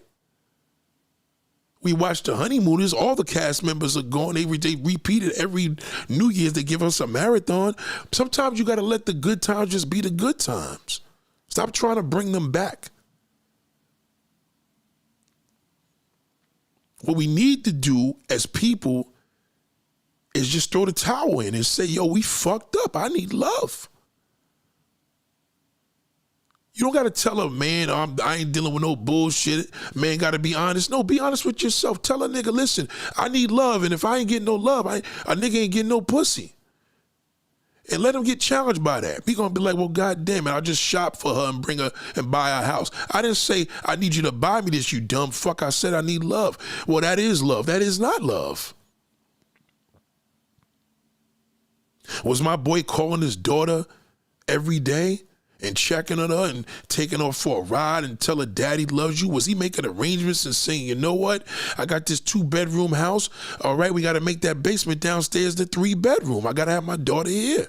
She needs me until she could go off on her own. She's 24 years old with no love in her heart because daddy didn't give her the love. That's why she's an alcoholic. Oh, fathers don't get no credit. Yeah, that's why. That's why Father's Day is so fucking dead. Because fathers don't know how to love any fucking thing. They love cars, materialistic shit, their toys. They don't know how to love a human being. They think an obsession is love. That's not love. You got 10 fucking cars, and if anybody gets next to it, you'll kill a nigga. Really? For a car? Get the fuck out of here, bro. Get out of here. Get out of here, man. You need to be saying, if any bozo gets next to my sister, or excuse me, not sister, daughter, I'm gonna blow his fucking head off. And mean that. You have the guns for him. A lot of losers on Sunday, man. A lot of fucking losers. A lot of losers on a Sunday, man. It's a Sunday. Niggas is losers. What's today? Grammy? Oscars? Come on, man. Like, I don't pick up my phone on a Sunday on the business card. I just don't. It's Sunday. It's Sunday. It's self-explanatory. So yeah, these are the things. There's no handbook for loving. Oh, a man, because a man can't teach you love if he doesn't know how to love. He doesn't love himself. He only thing he loves is materialistic items. That's why men appeal to toys and women are nurturers. As long as a man got his toys, man cave, he got his big TV, it's all materialistic shit. When I be doing these jobs, they worried about the floors, the walls, his big TV. Oh my God, don't scratch my car. They don't worry about the fucking wife. I've had white customers tell me, shit, you could take her in a truck too. But you can't take his fucking bowling ball or his football or his jersey or whatever, whoever signed this shit back in the day. It's fucked up. Men don't know how to love anything. There's very few men that know how to administer love to a woman, a man. Most men can't even look at their boy and say, man, I love you. They gotta say, love you, bro. They don't know, say, man, I love you, until he's dead. Now he's dead, he's crying, looking in the box saying, man, I love you, man. Why you ain't telling me you love him when he was here? Don't shorten it, love you or L-U-V. I love you. And say, I love you back with a heart. or no homo. What is homo about I love you? You ain't fucking him. Oh, it's love. Can two men love each other? No, nigga, two men cannot love each other sexually. That's not love. It's called being gay. Gay is happy? Even though they transfer that into the rainbow. Well, I disagree. My man, my homeboy been with his loved one for the last 40 years. That ain't love, man. They just gay. That's gay. He's just attracted to men. That's the man that he fucks. No such thing as that. That's bullshit. A man cannot love another fucking man. That's not love. Somebody got dick whipped. Somebody likes the way the asshole feel. That's all it is. They tell you that's bullshit. Nate, some of the best mornings in my life with a man did not involve money or tea. It's the fact. It's the truth. You can be on the phone with somebody until the morning, till 7 in the morning. You got to go to work at 8. And I promise you, you're going to have a hard day at work, but you're going to be like, God damn it, I feel good. That was a great conversation. I'm not taking away from sex. I'm just saying to have sex is for the opposite sex. Sex is not for humans, for animals, for men with kids. You know what I mean? If a man's 75 years old and you fucking a 21-year-old nigga, yes, she's 21 to get married legally, but that's still pedophilia. She's too young. At 75 years old, you shouldn't be fucking women that could be your great-granddaughter. But legally, they have to give us something because in some countries, she could be 12. But here's 21 or maybe 18. All those lawmakers, they like that, so they have to normalize it. They normalize pedophilia. They give them an age limit. At 21, it's still too young. Her mind has been on this earth for 21 years. 10 years ago, she was fucking 11. That's crazy. 10 years ago, he still was an old fucking fart. It's not love. That's why Cardi B can't keep any fucking body, because she keeps swinging that fat, fake ass, sucking them off when the kids is in another room. All that venom is going into the bedroom, whether she sees it or not. It's going to affect them later. And then they dump and leave her because she's a cum dumpster. It's not love. Nobody loved her. Nobody loves Cardi B. Nobody. No one. That's not love. That's obsession. If you're a fan, that's an obsession. She never experienced love. That's why she got all them kids and no man. Nicki Minaj, she's angry. She got no love. She controls her boyfriend. Her father died in a terrible accident in Long Island recently. There's no love. Nobody's schooling you on that. Everybody has an excuse, makes this a definition of love. Nobody could give a true definition because they can't break down the essence. You can't see love. You want to see love, you see a woman that is in a wheelchair, she lost both her legs, and that husband's still with her, and they don't got a case. That's love. But you got to question if they know they got $30 million coming to them because the train cut it off.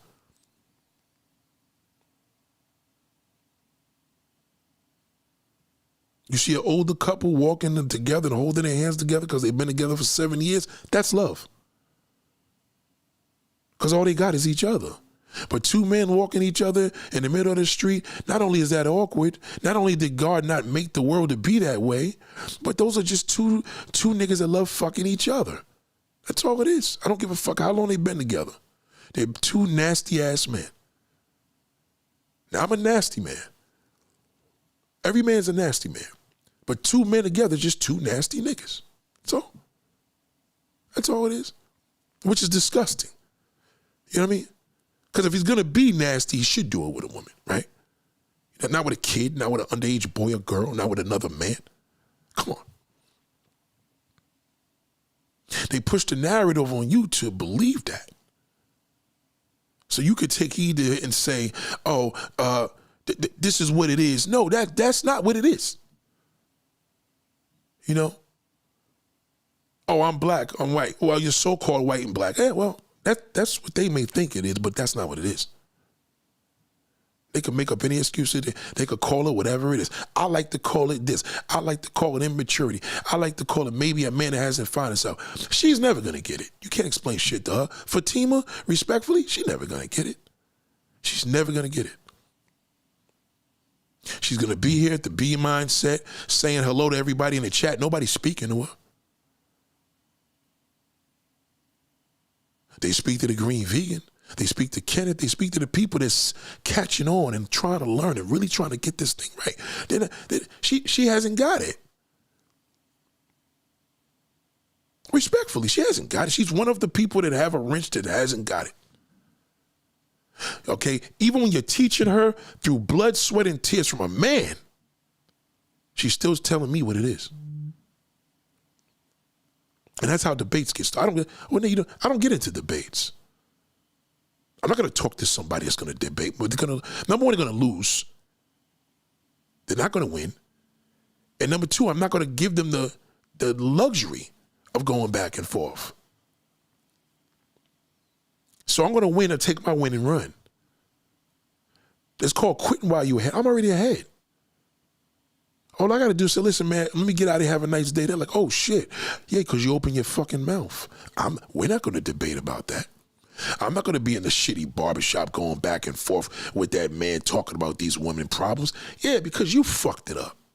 You don't know how to love a woman. Show me one goddamn YouTube video where a man could tell you how to love a woman, and I could tell you, well, that was a good fucking video. But I tell you, there's a lot of men that want to learn. Well, I don't know what to do. Keep your dick in your pants. Try that. The best time to be with a woman is when she want to be with you. If you got a young woman that's like, Mr. Green, goddamn, I've been wanting to fuck you for, well, take it. She 21 years old, you 75. If you got the privilege that 21-year-old fat, fine bitch want to fuck you, then by all means. She's grown, she wants to do it, you do it. But no, you got to put a fucking drug in a drink. That's not impressive.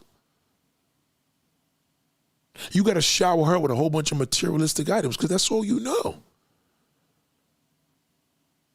If your essence of love was that good, how come the woman ain't jumping all over you saying, God damn, I can't take it. You are an attractive man. I want to put my pussy in your face. You're not getting that. You got to drug her up and make her feel that way. Now you got to get her emotions so fucked up where she falls in love. She's not in love. She fell in love. She's not really in love. She's infatuated because she ain't never been taught no fucking love. So all she think about, God damn, she was being groomed all them years from all them shitty boyfriends she met as a teen. And that's why you see women are crazy. You ever heard crazy for love? That's why they crazy. Women are crazy for love. And men don't know how to deliver it. His idea of love is, look at the things I did for you. I got you this. I had a man right now, one of my bros, another one. Kind of a sad situation, it really is, but his oldest daughter, to give you the short story, his firstborn, he moved in with his wife, his current wife, adopted her kids, which is a flex. That is a flex. That is a flex. That's a flex to the woman. The kids around could always say, your daddy adopted me legally, which is unnecessary if you married a mother. Still your stepkids, whether you adopted or not. He adopted them. I ain't gonna say his name. That's my man. Got respect for him, but please don't take him personal if he's listening. His oldest daughter is his first love, right? Right? That's her first love. They're supposed to be the father. Her mother was fucked up. He stepped up to the plate, took his daughter, brought her to this woman, her step family. There were kids that were made in the process that became her brother and sisters. One daughter was adopted. I used to always say that's going to be a problem because that's going to be the favorite one because he went the extra length for her. So anyway, he moved out of Brooklyn too, moved into New Jersey, moves in this big house, upgrades all this shit, driving a big S-Class Mercedes. Life is great. Life is great.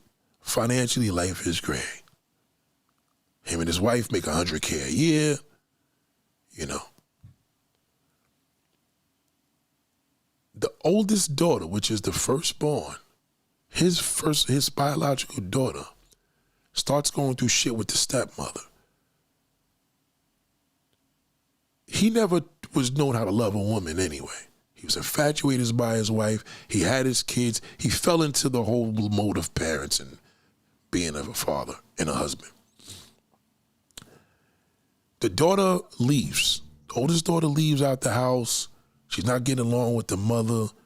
She leaves. She literally leaves, goes to his other side of the family that little crazy over there, but they love him. You know what I'm saying? This is his family, his aunt, his cousin.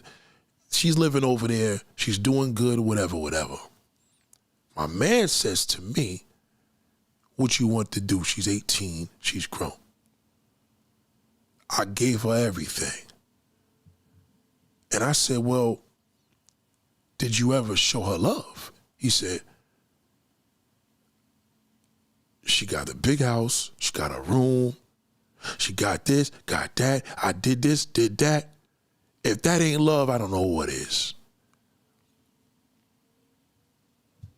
That's not love. That's why she moved in the hood with her cousin. Because there's an essence of love in the house. She got the younger kids, the younger cousins loving her. The OG cousin took her in because she lived with her moms or whatever. They got this big house. She doesn't want to live. So the father, they come to me and say, yo, Nate, why don't you talk to the father? I said, my boy's a little, he suffers a lot of mental illnesses. It's real hard to deal with him. He's not going to take critique well. Lost his mother. His father was a piece of shit. So he says. His father didn't even know his birthday. So I tried anyway. And he went off. He said, listen, my father never even knew my birthday. You had your father.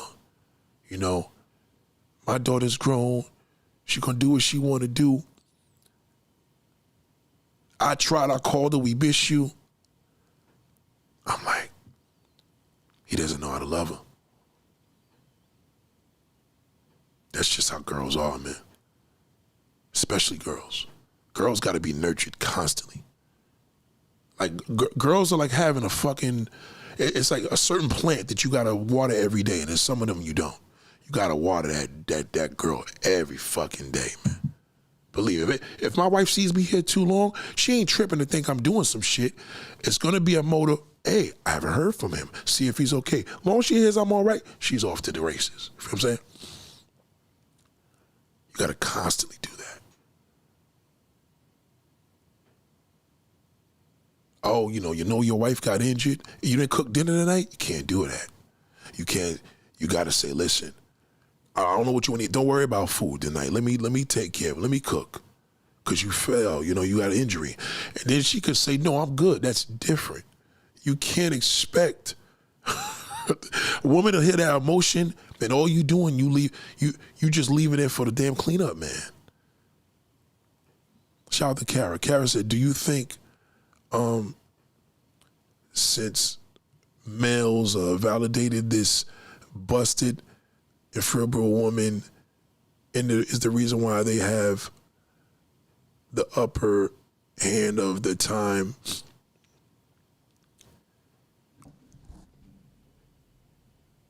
What you spoke on?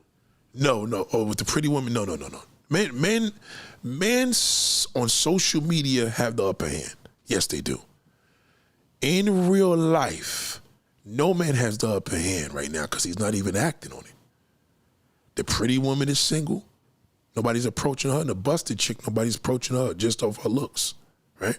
So both of them can't, one of them could fix it. The other one can't do nothing because what she's going to do, get uglier? Or you know what I'm saying? Like the pretty one, she's fucked because she can't go backwards. At least the busted one could fix it. She could fix her man. The busted one actually has a better situation because she could fix her shit. The pretty one can't do nothing about that. So with the man feeling as if, yeah, when y'all watch these round tables and they talk shit, trust me when I tell you, that same one talk. First of all, half of them niggas that's be at them tables is homos. You gotta take that into consideration. Anytime you see these round tables of men talking, trying to figure out what we need to do, it's the same redundant conversation. Half of them niggas is gay. You gotta remember, a gay man is just a nasty nigga. That's all it is. Because the highest level of a nasty man is a gay man. That's all a gay man is. He's ultra nasty. You can lick a woman's ass and after she shit it. He go tongue kiss a nigga, he got you beat. He's worse. That's all it is. The nature of a man is just, he's nasty. All men, we're all nasty. If you got a little infant son, he's nasty. He's born with a dick. If you see a dick and balls on your child, they're nasty. That's the nature. That's what a dick and balls means. A penis and testicles is nasty. Okay? That's what it is. The level of what nasty, like I said earlier, depends. So no man really has the upper hand, because if he had the upper hand, right? If he had the upper hand, he'd act on it. There's no reason for a man to rape a woman. Like, there's no reason. It's too much pussy out here for that. He's better off going to a brothel, fucking one of them girls and dipping on the money. Or robbing a place. What are they gonna do? They can't call the cops. We live in a country in the world, there's no reason to rape a woman at all.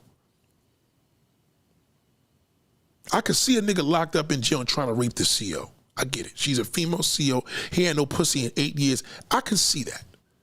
Don't make it right. But how the fuck is a man free in freedom land? Because his phone told him he's free? Or he's seen the reality that he's in the street, he's in the Apple store, and he got all these women around him, and he like, I can't even approach none of them because he can't take a rejection. A rejection is evil. A dick and balls don't mix with a rejection. You got a pussy, it's a little different. Okay, what you see as a rejection and we don't see as a rejection. Your man cheats on you, you automatically think, oh my God, I'm not worthy, you start putting it to yourself, all right? When he gets cheated on, his fucking damn manhood is demolished. Gone, forever. He never gonna be right.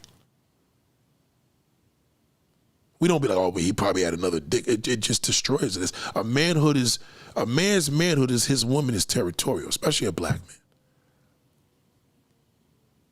Black men are very, very deep into that. So when you hear these narratives and understand, stop believing that it's love and we're celebrating this gay pride parade. Do you know what these niggas do behind closed doors? It's animalistic.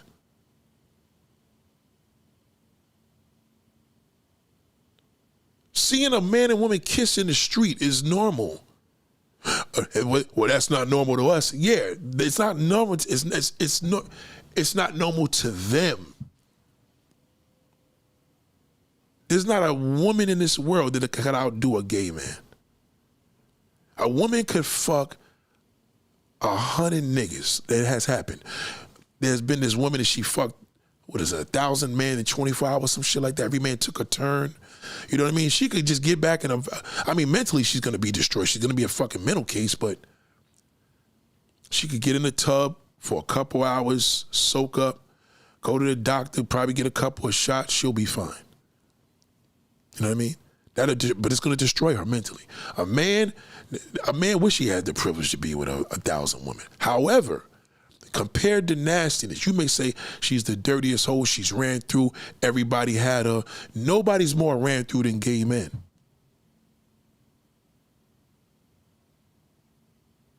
That's the highest level of nasty. You can't go back from that. A man can't be gay today and then be straight tomorrow. A woman can't. That's the difference. A woman could suck a pussy and still be straight tomorrow. A woman could be in a relationship with a woman in prison, come out the jail and get in the fucking car with her husband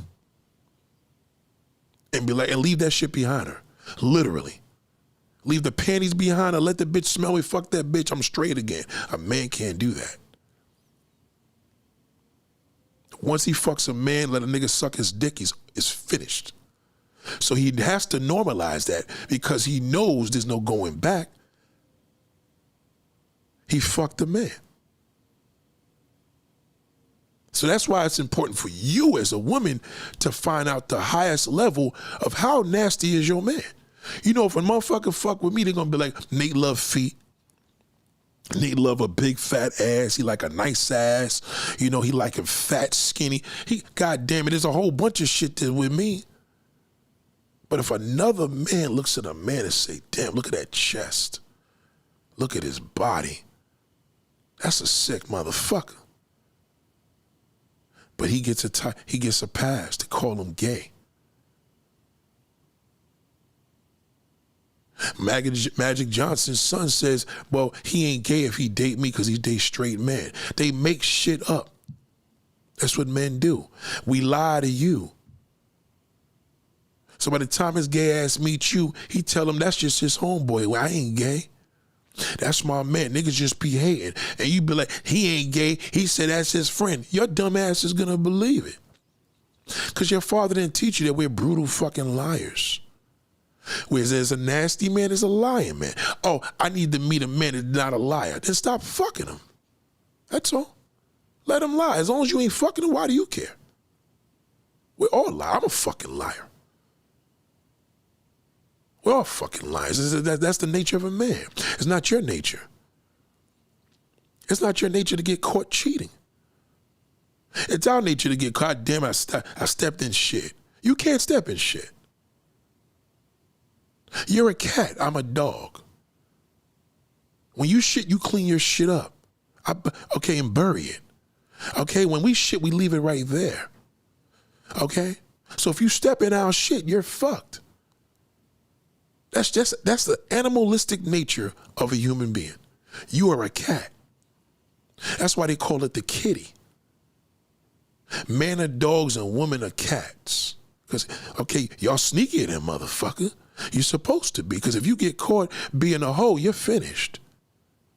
You can't tell a nigga you fucked 100 niggas. Tell him you fucked 2. Well, nigga, what if he'll never find out? How the fuck he gonna find out? You got a film? These days, tell them that's AI. That's not me. Well, how many bodies should a woman have? Technically, none of your fucking business. You should never tell a man that. He needs to tell you what it is. You need to find out if this nigga's a homo or not. Okay, you tell him you fuck one nigga, that's cool. A man told you he fucked one woman in his life, something's wrong with him.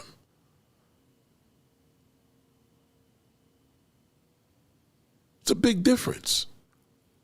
We are similar, but not the same. But he can't school you. He okay. A man will lie to a woman, and a man ain't gonna never lie to another man. He just can't. You can't lie to a liar. You understand what I'm saying? You be like, yo, nigga, come on, bro. You don't see niggas be like, yo, sons, bros just need to keep it real. Stop lying. No, nigga, we liars. We don't have that issue. You got that issue with us. And that's why you crazy. It makes y'all some crazy motherfuckers. I love y'all. We can't live y'all. I can't live with it. I can't live without you. Y'all are crazy. And the older y'all get, because you don't got it figured out, you're going to get worse. Some of y'all got your kids talking to y'all disrespectful. Grown fucking kids living in your house. Okay? Because that's why, because there's no man there. That ain't going to fly away with no real fucking man. Okay? Your father probably is dead. And that's why she talking shit. Oh, he's a pussy. I know a woman now, she told me her daughters beat her ass. I asked her, I said, is there a man in the house? Well, my daughter's boyfriend. I said, that's not a man. She said, well, he is a man. I said, that's not a man because your daughters would have never put his hand on you. He's still with her? I wish I had dealt with a bitch in the past that she hit her fucking mother. I would have spit in her fucking face and left her. I would have shit in her toilet and not flushed it. Are you fucking kidding me? There's no man in the house. She said, yeah, you're right. You don't have a man in the house. I said, what happened to the man? What happened to their father? Oh, they died. I guess that's why they're angry. Well, that's why. Well, you should have told me that from the beginning. He's dead. That's why they beat the mother up. And the fucking boyfriend he got, that's not a boyfriend, that's a boy. How he allow that? How he sleep with a savage like that? Because she got good pussy? I was with a woman in the past, she didn't get along with her mother. I said, you can't be with me. I told her, I swear to goodness, I said, you can't be with me. I'm a mama's boy, I don't fuck with that. I love my mom, I always love my mom, I don't play that shit. I'll be damned you gonna be with me and not fuck with your mother. What kind of man is that? But they just don't make men like me anymore. I know that. I don't have men that think like me. As soon as we talk, he says some goofy shit. I said, that's why these women are fucked up. Because this nasty motherfucker, he's out there in the public, fucking up the pretty woman's head, fucking up the ugly bitch's head. So now they want attention. They don't know how to peel it. Now they suffering. Woman out there looking good. She's questioning, goddamn, the fake booty bitch gets to approach more. I said, why are you even thinking about the fake booty bitch? Who cares? That's not real. It doesn't count. She doesn't walk by men and we go, ooh. And if any man's going to be enthused by that, that means he's in the AI. That's not the natural essence of a woman. A natural body makes her heart beat, not a fake ass. Real men know what I'm talking about. There's a difference. You can see that fake body, you're like, damn, my heart ain't doing shit. It ain't skipping no beats. You see that motherfucking bad bitch, that heart is going boom, boom, boom, boom, boom, boom, boom, boom, boom, boom, boom, boom. Oh, shit. Damn. I was at the tailor the other day. I think, was it Wednesday? Thursday. No, Friday. Oh, was it? I don't know. Whatever day in the middle of the week I was there. As I'm pulling up to the tailor on Delancey Street, I see this big fat butt. And I said, damn, who the fuck is that in there? This from afar. Then I get inside, I look at the woman's face. I'm like, that ain't her ass. I didn't look at her butt close yet so she went in the room, tried on whatever she tried on. I looked down at her, I seen the toes fucked up. Like, oh no. You know, because it's a small place, so, you know, she's coming out direct. So you know what she does? I said, yeah. So she puts her jeans on after, you know, she had to try on clothes, they had to measure it. She gets in front of me and shit, right? And I see this big old fat round ass, and I'm like, why is it that my heart ain't beeping? No nervousness, nothing, just nothing. And I looked again, and I said, let me try it. So maybe I'll look and look like that. Look like that. And I said, right, moving my eyes, and I'm like, this shit's fake. Because it wasn't doing nothing for me. There was nothing there. I could look at a woman's feet and know if your fucking ass is fake. That's crazy. You know, she had stockings on, so half of the stockings was covering up. Shit was jacked.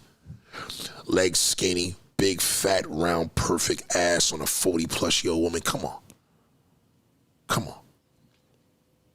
You worried about that? Meanwhile, you got the natural woman coming up in there with the lowest self-esteem because she think we want that. Nah, that shit don't cut for me. It don't do nothing. It just doesn't. And that's the level of a man we can feel a woman. But when your heart is beeping, brothers, men, for another man, something's wrong. You need to go to the doctor saying, something's wrong with me. I'm a man. I'm supposed to be attracted to women. Why my heart beeping for tall, good-looking men? That's not normal. He's supposed to tell you, well, you just a nasty motherfucker. You're nasty. They give him a badge. And now you hear that badge, you don't want to face it. You probably could deal with the nasty badge better. But no, they want you to call it what it is. No, we gonna call it. You ain't cool with that. You like, fuck that. I ain't no gay nigga. Huh? Well, you better make a choice. Cause your heart is beeping for a man. Either way you cut it, you're fucked. Can't take that back. I ain't never look at a man in my fucking life and say, oh shit. Never. Never. I'm proud of that. Oh, you're born that way. Well, a lot of us are born with, things that are not normal.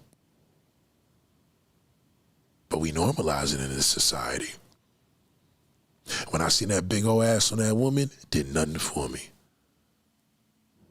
Nothing. And she tried hard. She's sitting there because she's letting the ass do it. I'm just like, nope. It's fake. Turn me off. Now you got white women walking in and out of there looking sexy, Spanish, black, regular, because they ain't trying hard. They probably don't even know they pretty. And you know them pretty ones. They're lonely and a motherfucker. Where the men taking advantage of that? The fact that all these women are walking around single and all these men are holding fucking hands, you tell me there's something wrong. And we still gotta watch goofy fucking scary movies, 6 movies to bring us back to 2002? I don't think so. We're gonna watch a bullshit Tubi movie about the same directors, about guns, drugs, and bad relationships? I don't think so. We need something new. All of this social media being built, and now you got women fucking falling in love with AI damn boyfriends. Something's wrong. Something is serious wrong. The men want to drag the woman, oh, she's old and washed up. Really? So she's old and washed up. Why don't you go fuck it? It should be easier. Right? She's old and washed up. Maybe you do her a favor. I don't care if Mary J. Blige was a celebrity or not. Nobody approaching her. They're going to be scared. She washed up, right?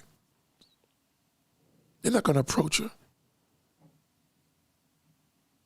Can't listen to these motherfuckers. They're living in dreamland. People make up their own things and they believe it, and that's called it's called a delusional. It's not an illusion, it's delusional. And you can't argue with a delusional motherfucker. You just can't. Don't waste your time. Male or female, all right? Male or female. I don't go, man, it's straight up. Male or female, you can't argue with a delusional. You're going to lose. They're under an illusion. They see the sun as a fucking traffic light. Even when you try to prove to them and tell them to stay up in the light like Ray Charles and they get blind, they're going to say, it still was a traffic light. It's like Fatima that comes here with her comments all the fucking time. And she's off. She's people. She sent me a whole bunch of garbage on fucking damn Instagram. I blocked her. I had to because she was sending dumb shit over and over again. I don't like influencers at all. They're not doing, influencer's a bad fucking word. I know I'm an influencer by that, right? You know, they say, well, Nate, you're still an influencer when they believe it or not, but you know what I mean, all right?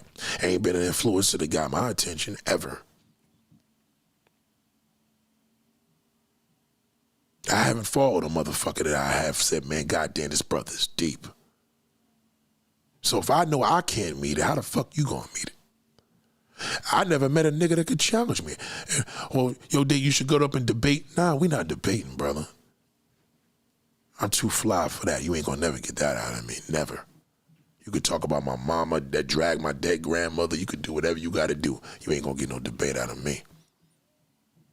I'm not 50 Cent. I'm not fucking Papoose. You know? I'm not getting that. You see what happened with that fucking ugly ass Clarissa Shields? They now the word is out, pussy stink. Okay, I told y'all that. And you know what her dumb ass did? She responded to it. Quick, fast.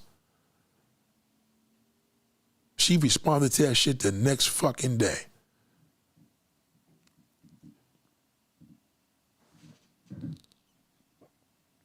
this is what happens. This is the society that we live in, right? So you have to think about, if there's everything that's supposed to protect and learn, and you're supposed to learn from these things, why are we in this state of mind? Why am I walking into an Apple showroom store on a Saturday at 8:00 p.m. and everybody's like this, sad? Yeah, there was a concert around the corner at the Barclays. Whoever was performing at the Barclays last night, yeah, they're happy for the night, not today. The men don't want them. That's how they see. God, well, Nate, when a woman's not getting approached, that means to her, nobody wants me, Nate. They don't approach me. That's all fulfilling. Shout out to Kenneth. It was dead in there, dead. Dead. The female cop didn't have nobody talking. They scared to talk to her. Fine little Puerto Rican bitch with a uniform. You think a man would be talking to her? Nope. They scared to talk to her. They don't want to get locked up. How do I approach a cop? She may be nasty. She may reject me. You think she's not lonely over there, sitting up there for hours in that corner?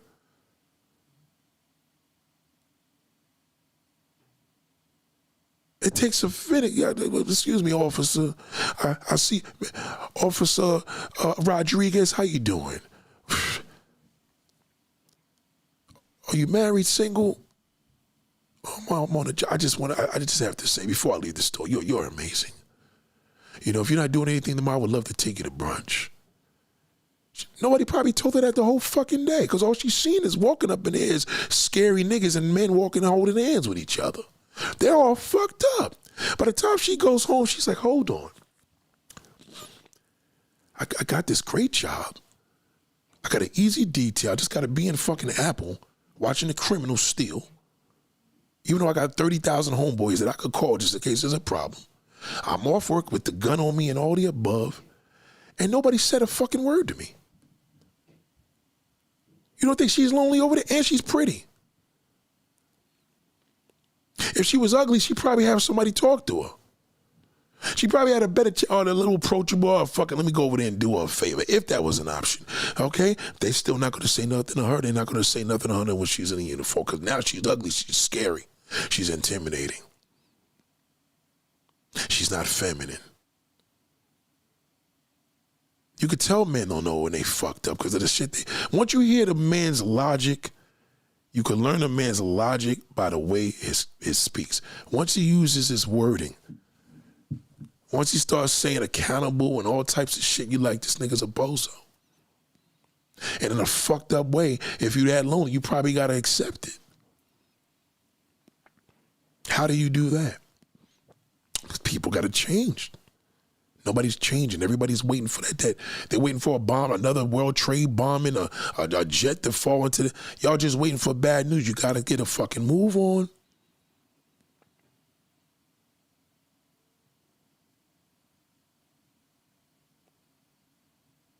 You know, that's why it's a paradise for food, for food owners and food delivery. They're the only ones doing shit because niggas got nothing but time to eat. People eating. People got to eat to survive, but y'all not thinking the same logic as saying, a woman and men have to conjoin together. We can't do this forever and be separated. You know what I'm saying? Kenneth, do you believe non-pretty women get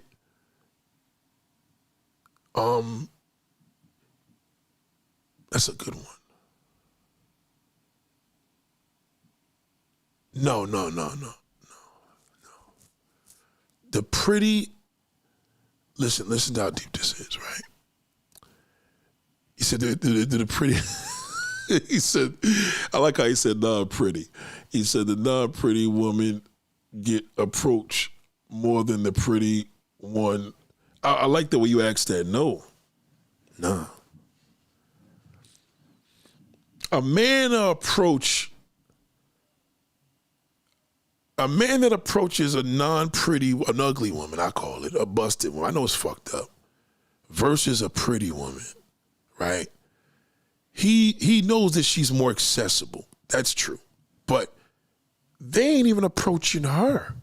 Because the man she wants to approach her, he ain't approaching her because she's not attractive. Nobody's approaching none of them. Nobody worthy, you know what I mean? So the man that's supposed to approach her, these are bums. What I'm telling you is the real men are not approaching these women at all.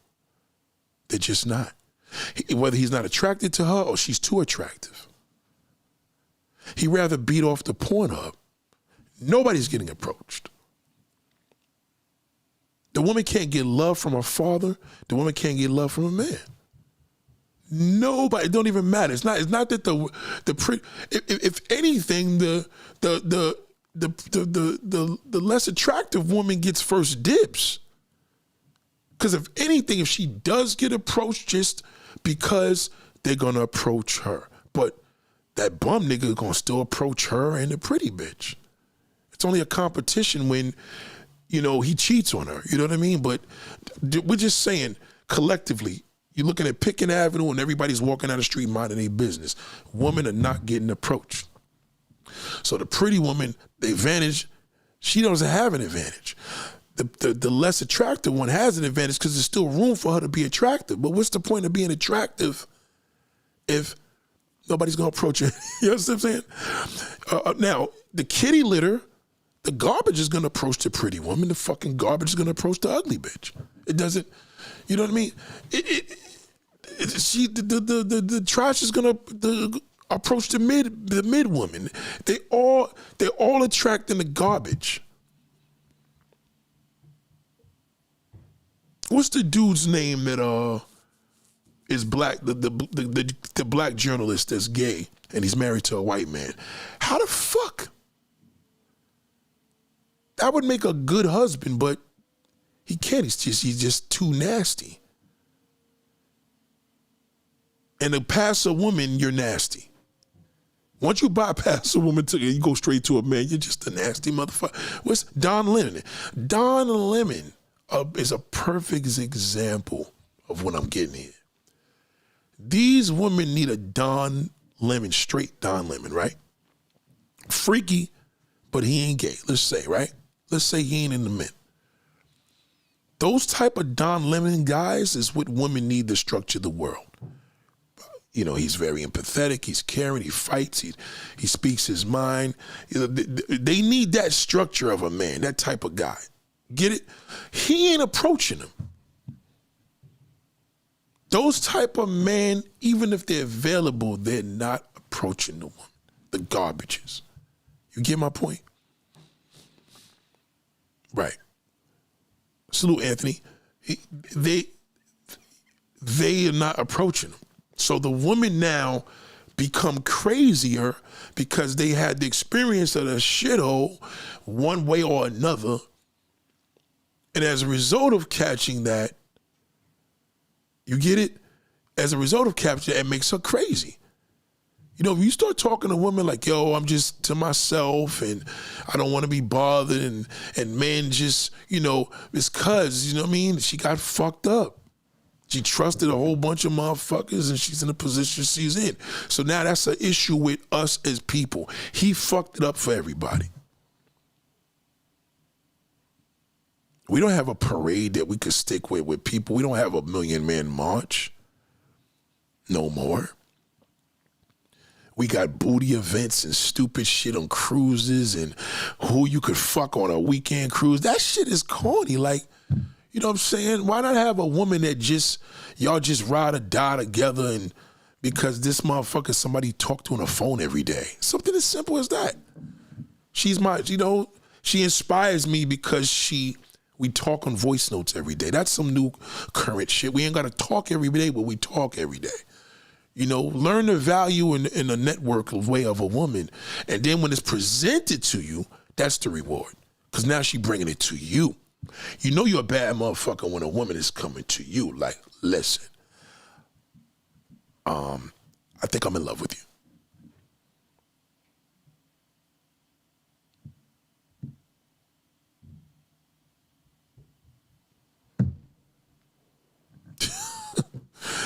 That's some major shit.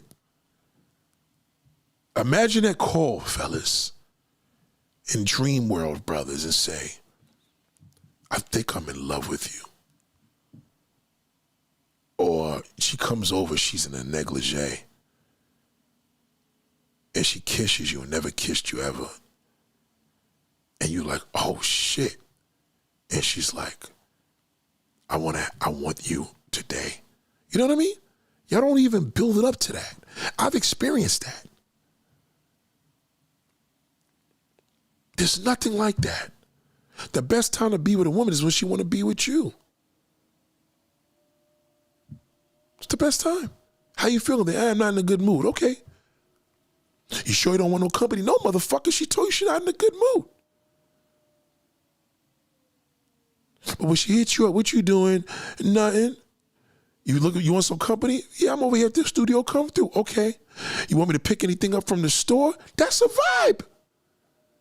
Yeah, pick up a pizza. Fuck it. Let's cheat today. Excuse me. Okay, cool. I'll be right over. I want to order a pizza. You know what I'm saying? That's a vibe. You got your cutie and the pretty ones, they ready for that shit all day because ain't nothing happening over there. There's women here that I've dealt with the B mindset. They had to unfortunately leave the school because they went crazy. And I know where it came from. It didn't come from me. It came from that shithole. He fucking ruins her. They come here. He ruins her. They leave here. She could always some other shit going on. I'm sick. Oh, no, it's him. It's him.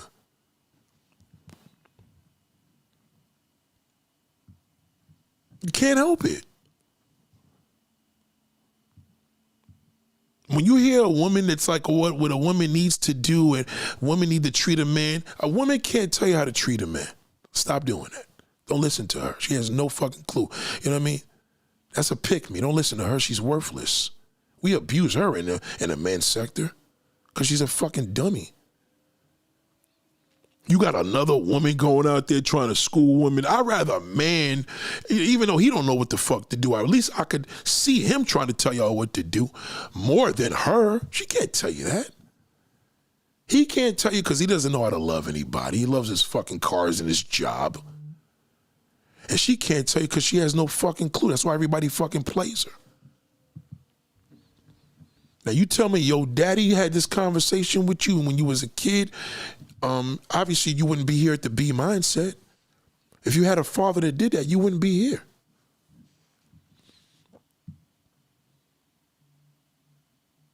A man wouldn't be here if he had that. The man, yeah, Nate drag black men. Any man that feels dragged here, he's the problem because he's a piece of shit. A real man ain't gonna feel dragged here. He's gonna be in the cut. He probably won't fucking comment. Now you got a couple of brothers that ask questions. Like, I got my top moderators that Ken, and Chris, they ask a lot of questions, which they should, right? They're supposed to. That's what we encourage. Questions are amazing. You know what I mean? But when you start telling me facts on my facts, you're gonna fucking lose like that. You ask the question.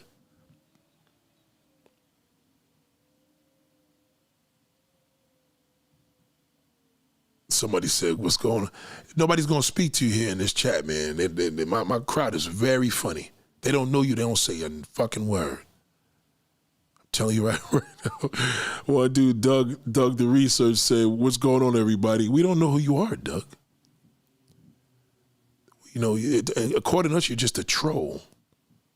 Whether you got a blue, if you talk too much and nobody's saying nothing to you, they're picking up a troll. We feel it. We can feel it. They just waiting for me to fucking drag you. Lash Lori, they know who she is. She says, hey, Nate. And chat, you know what I mean? A couple people going to respond to Lash Lori. They're like, okay, she's a familiar face. We don't know who the fuck Doug is. Wait, who is that? Who the fuck is you? See what I mean? We don't know who the fuck you are. Who the fuck are you? We don't know who you are, you fucking clown. How you gonna come into a chat and say hello, everybody? We don't know who you are, bozo. Get him out of here. Get him out. Blue Wrench, get him out. My Blue Wrenches, get him out of here. Don't talk to us. We don't fucking know you. Don't come up in here, hey, chat. Okay? You should have set your mouth. You should have sat with all the real niggas and been quiet, bozo. Get him out of here. No blue wrench, and they say hello, chat. You gotta get him out of here. Just get him out. That's why you got the blue wrench. Get him out. Zap his ass, bozo. You're the reason why we in this position now, bozo. You're the reason why the world's screwed up, bozo. All right, good day, big bro. Hope everything's turning out, brother. Now that's a nice way to do it. That's how you do it. Look at that. Good day. You know what I mean? That's all you gotta do. You don't come here and say hello, chat. These chat people are close to me. They father never sat. I done sat down and talked to y'all longer than your father did in his lifetime. Well, Nate, are you our daddy? I ain't your goddamn daddy. I'm just going to tell you what your father did, and that's all. That's all I'm telling you. Run with it. That's it. Take the information and run and use it. When you pull up in an environment, you see all these assholes waiting around, you can be like, God damn it, I need to be around the crackers a little more. They're enjoying their goddamn self. Y'all go to events or lounges? I don't do lounges anymore. This ain't 2003. This ain't 93. I don't fuck with that trash. I don't go to useless. I don't go to lounges with my wife. I don't sit in. That ain't nothing but a fire hazard. I don't fuck with shit like that. It's summertime, nigga, I go to a park. It's too late for a park, I'll take my ass home. Now, man, if you living in paradise, why don't you live that, take that same paradise you living in on that damn internet, why don't you bring it to real life? This is where it's at. The B mindset. You're going to learn a lot today. I'm not playing no music today. I'm not going to even take you off your border. Other than that one song that I love from Wale. Well, even Wale went through his depression. All the people would say who he was. He worried about, and then a nigga that tried to diss him fucked around and had a mental illness and then jumped off. What happened to that damn streamer? Kai Cenat. Didn't he have a mental illness now? He caught a mental illness. He don't know how to love.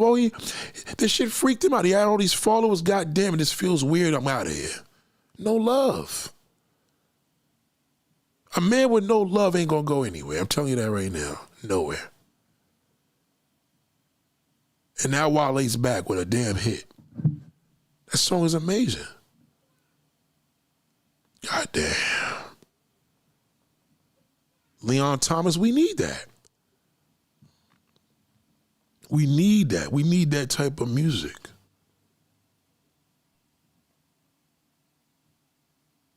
We need that.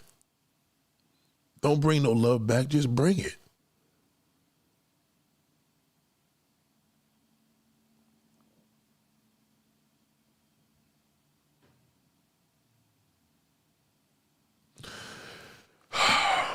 You know, ladies and gentlemen, man, we just have to just listen. Just listen.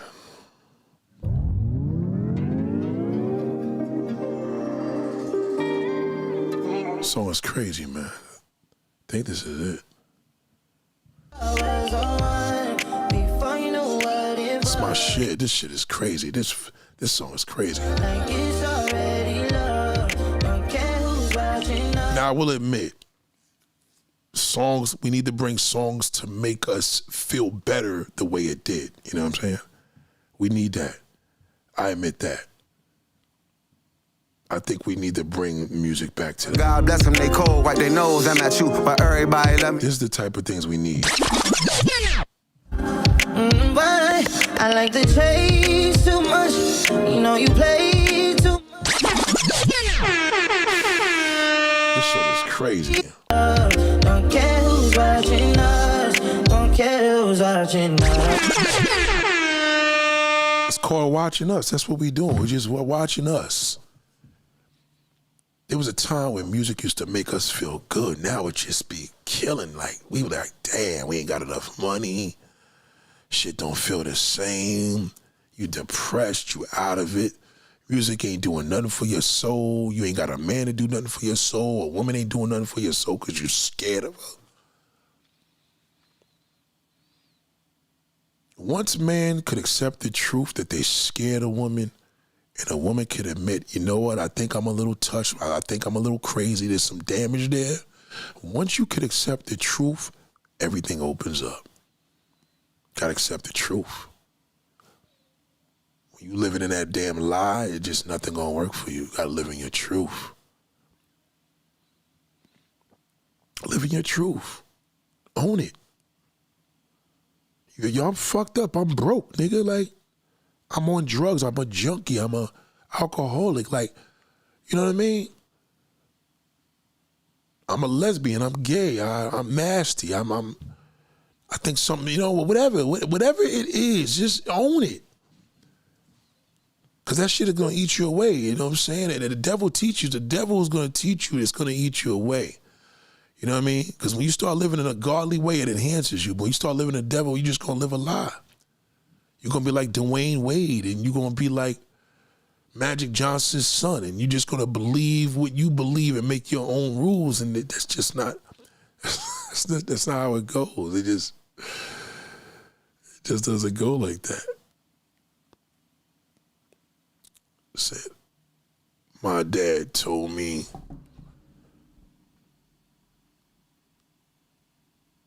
he is scared. He called us. Listen. I just need you to tell me, do you have the privilege of your father looking you in the face and saying, I love you. Don't ever let me down. I want to give you the best life possible. You got to promise. You got to promise that if something happens to me, you're going to lead the way. Some of y'all lost your father. Are you living the way? Are you living the right way? Because he's watching. Oh, I lost my mother. I lost my father. Okay, well, the soul is still here. I don't want to hear that. Their soul is still alive. And you will see when you get there, if you get there, you'll see. They're watching you. Would they be happy with what you're doing? Because you're grown, you do what you want to do. I don't care if your father lives across the street, you got your own place. You tossing that ass up on that stinking ass, man. Would your father be happy at that? If he taught you these things, if he didn't teach you, you don't know. But if he taught you, would you be happy at that? You wouldn't be happy. It's going to make you crazy because when that motherfucker do something, he'll lie to you or cheat, it's going to fuck you up. You watch. You're never going to be right because you're going to feel betrayed. And betrayed brings mental illness. You're never going to be right. Until you had that privilege to tell me that your father loves you, you wouldn't be here. It's a Sunday. What do y'all do on Sunday? They took that away from us. We can't sit down. Oh, this is bad for you. No, it's not. You have a Sunday dinner, you ate some candy, some mashed potatoes and some chicken for one goddamn day out of the week. You can't get more moderation than that, but y'all goddamn grub up, y'all eat that every day. That's a problem. It ain't a problem to sit and have family. You can't have family now because y'all niggas don't know how to put the phones away. But you don't know what love is. That's why you're single. That's why he's single. That's why you're unattractive. Well, Nate, what if I'm unattractive? Because you don't love yourself. Well, what about the pretty woman that don't love herself? She don't love herself either. She can't see the prettiness. You busted and know that you busted. You don't want to do nothing about it. You don't love yourself. Same shit. It's no different. It's no different. You think it's different? Kevin Samuels took off and made $4 million and faked his death. You believe he died? That's bull. He didn't pass. That's bullshit. He never died.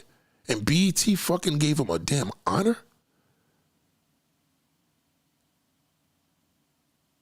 YouTube didn't honor him. You did. BET's a network. It's a big difference.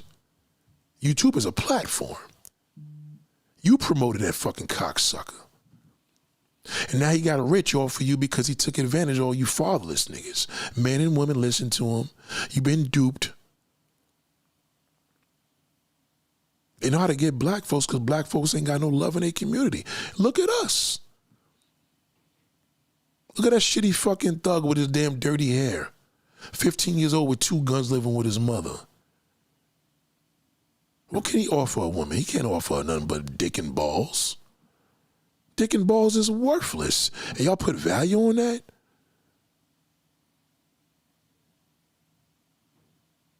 There's no value in dick and balls. I mean, if it makes children, the value's in the children, but not his dick and balls. He can't father a child. He's worthless. You might as well just take the fucking damn semen and run, because he ain't gonna do shit. Oh, he ain't shit. He don't appreciate a good woman. No, darling, you don't appreciate a good woman. You're not good. Stop it. Okay? Because if he was good, he wouldn't be with you. He's with you because he know you ain't got no value. You know you're worthless because you're fucking him. You think these bum niggas don't know that? That's why they tell you, well, nobody else gonna want you because everybody in his circle ain't gonna want you because they're fucking bums. He can't speak for a real nigga. I don't deal with dirt. Dirt is beneath me. Oh, they say I'm better than a lot of motherfuckers. Why not?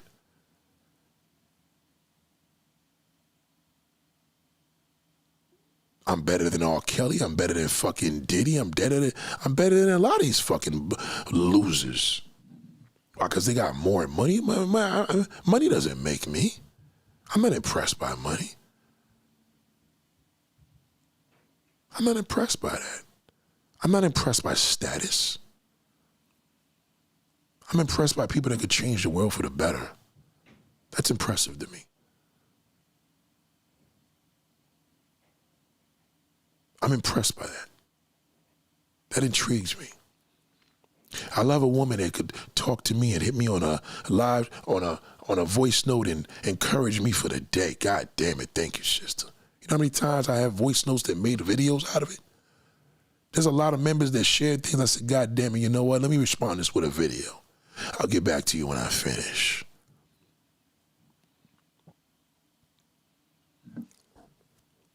Tell brothers, man. Tell them, oh, man, I love you, man. Somebody fucked you and said, man, I love you, man. I love you, man. You hurt me. Said, man, you hurt me, man. You know, you know what you did. You ain't got to tell them what they did. You let them know they hurt you. Challenge them. What did I do? Because it's so, nah, man, you know what the fuck you did, man. You tell a man, you tell a woman, you know what I mean? You let them know. You could tell a woman that hurt you 30 years ago. I had to get this off my chest. 30 years later, yeah, 30 years later, you hurt me. I tell you one thing, they won't forget that shit. Somebody come back and tell me, I had a dude that told me, man, you know, in high school, you bullied me, man, you hurt me. I apologize for that shit. This happened recently, a few years ago. He said, man, it was something that happened in class. I remember it. I didn't think he remembered it, but he did. He had his son with him and everything, man. He said, man, you hurt me. That shit, I felt awful. I still feel bad about that shit. So don't listen to them, 30 years later, they're just trolling you. They don't know love. Because if they knew love, they'd be like, you know what? 30 years is never too late, man. Thank you for telling me that. I apologize. I'm sorry. I'm sorry for hurting you. And then we could move on. He could be like, you know what he is? He said sorry. Takes a man to tell a man, another man, you hurt him, man. But that pussy, he gonna keep it to himself.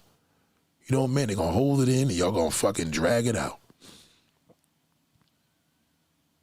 Yeah, man, he told me that. I never forgot that. That's why I always tell people, anybody that's listening, anybody that I hurt, anybody that felt a certain type of way that I hurt, I am deeply sorry from the bottom of my soul. Because I know what it is to be fucking hurt, man. Pain is a motherfucker. I don't know what's worth, man. Losing somebody through a death or somebody hurting your heart. That shit is painful. We cover it up a million ways. Men buy a whole bunch of materialistic shit. Women cover it up with hairdos and expensive trips and shit. But we hurting. We hurting out here. Some of y'all supposed to be watering y'all water your plants more than you water your heart.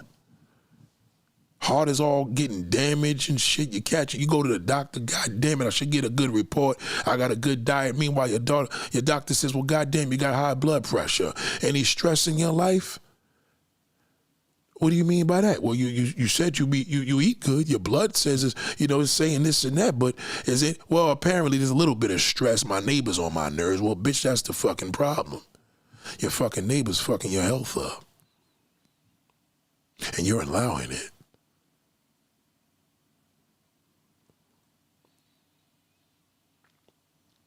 I have people, and they know who they are, people that, even my YouTube and circuit of people that I got close to, we went through ups and downs, but I tell you one thing, I ain't trying to lose them. Oh no. The ones that are worthless is the ones that's worthless. They're coming here, they want to buy a t-shirt, support the movement. I wear the t-shirt, hey Nate, look at me, and then they tell me, look, I got a fucking bump, what you think about them? And then I kick her ass out of here. Not her. I get rid of the fucking trash, but the people that's of value, oh no. Because when they're out your life, 2-3 days, you're going to feel that shit. God damn it, I should have never cut her ass off. God damn, I miss talking to her. Oh shit, who am I going to fucking talk to?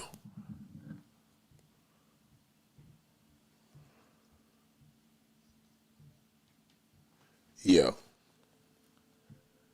What's up, babe? I'll call you back. I'm getting ready out of here.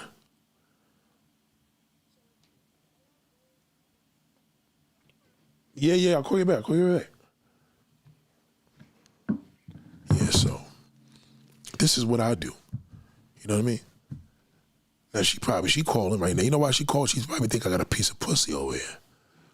But see, she knows at the end of the day, if she really wanted to, really check. All she got to do is go on the live stream, punch an accent there, and oh shit, he's in the fucking thing talking. She knows it. If she wanted to go that far, she ain't going that far because if she was, she wouldn't have called. She don't watch this. She just seeing the fact that, God damn it, a nigga shoved me off for the 2 hours already. What's going on over there? God damn. So when I come home, I got to make sure I stop at the store. When I get off here, you need something from the store. Yeah, stop here. She probably going to have me stop at shit knowing goddamn well we don't need nothing. God, stop, pick some milk up. God damn it. You come in there, you take my shit off, wash up, boom, put my shorts on, my slippers. God damn, he's in for the night. He's good. You got to do that with a woman, man. Some of y'all, woman ain't gonna tell me what to do. I'm gonna do what the fuck I wanna do. Well, what happens when you die? Niggas gonna make the funeral arrangements. When you leave all those possessions, money, bank accounts, and who you gonna trust, shithole? Cause the family that you don't fuck with, they gonna get it anyway. You better just treat them right. It ain't worth it. Let people know we hurting. We all hurting. I'm hurting. I got friends that bugged out, lost their mind, went crazy. It's painful dealing with that. God damn it, what a sick, how this motherfucker get no love.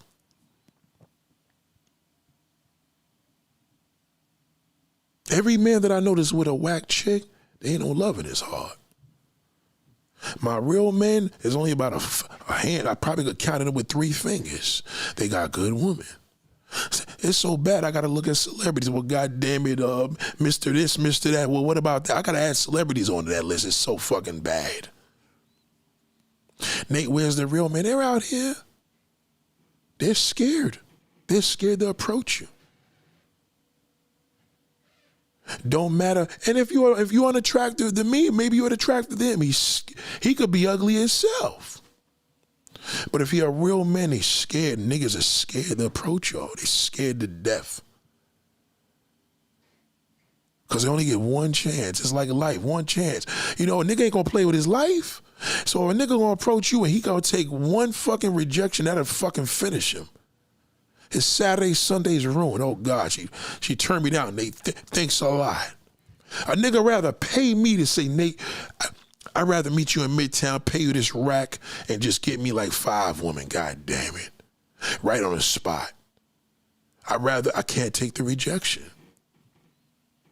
So you're being malnourished because that's going to make you crazy and crazy because you're like, nobody approaches me. Nobody appreciates me. I got my hair done. My husband ain't say shit. My neighbor ain't say nothing. Nobody's saying nothing. I'm single. I'm back in this damn lonely house cooking fucking macaroni and cheese for myself. My cat's all over here going crazy. And I'm fucking lonely. I just want to watch a movie with a man without him trying to stick his fingers up my pussy. Damn. Well, Nate, that's why I tell him, you ain't getting no ass. I said, don't tell him that. Stop telling him that. I'll take care of him. He listens to me. He ain't going to do that. Just chill out. Learn to chill the fuck out. He chill, you chill. Stop putting up these goddamn demands of what you don't want him to do. And nigga, stop trying to stick your fingers up her ass. Just knock it off. We're doing bad, nigga. We're making Scary Movie 6. These niggas is in their 50s and 60s. Some even 70. Enough is enough. Come on, Wayne. Stop it, please. Sean Wayne's hair is gone. Nigga, that ain't enough. Jennifer Lopez don't fuck with them no more. Let's let it go. We can't deal with no more goofy fucking movies. Y'all niggas can't even make a comedy. Come on, stop it. Niggas just heard him. President, all this political shit. You know, we should cut off Trump supporters. God, I mean, listen, you could cut them off. Ain't gonna make it any better. It'll make it a little better, but it ain't gonna really make it better because, you know what I mean? That's more fuel to the fire. Create something. Find out and say to yourself, how am I going to be encouraged today? I could play records for you, you could feel good, but what happens when I don't play them records tomorrow and Tuesday and Wednesday? You're going to be in a funk. But today is a special day for me. And God knows that. It's a special day, March 15th. If you really, really know me, you should know what this day is. It's not my birthday. It's not New Year's Day. It's a special day, and that's why I'm speaking the way I'm speaking, nonstop. 2 hours and 38 minutes. Good Lord.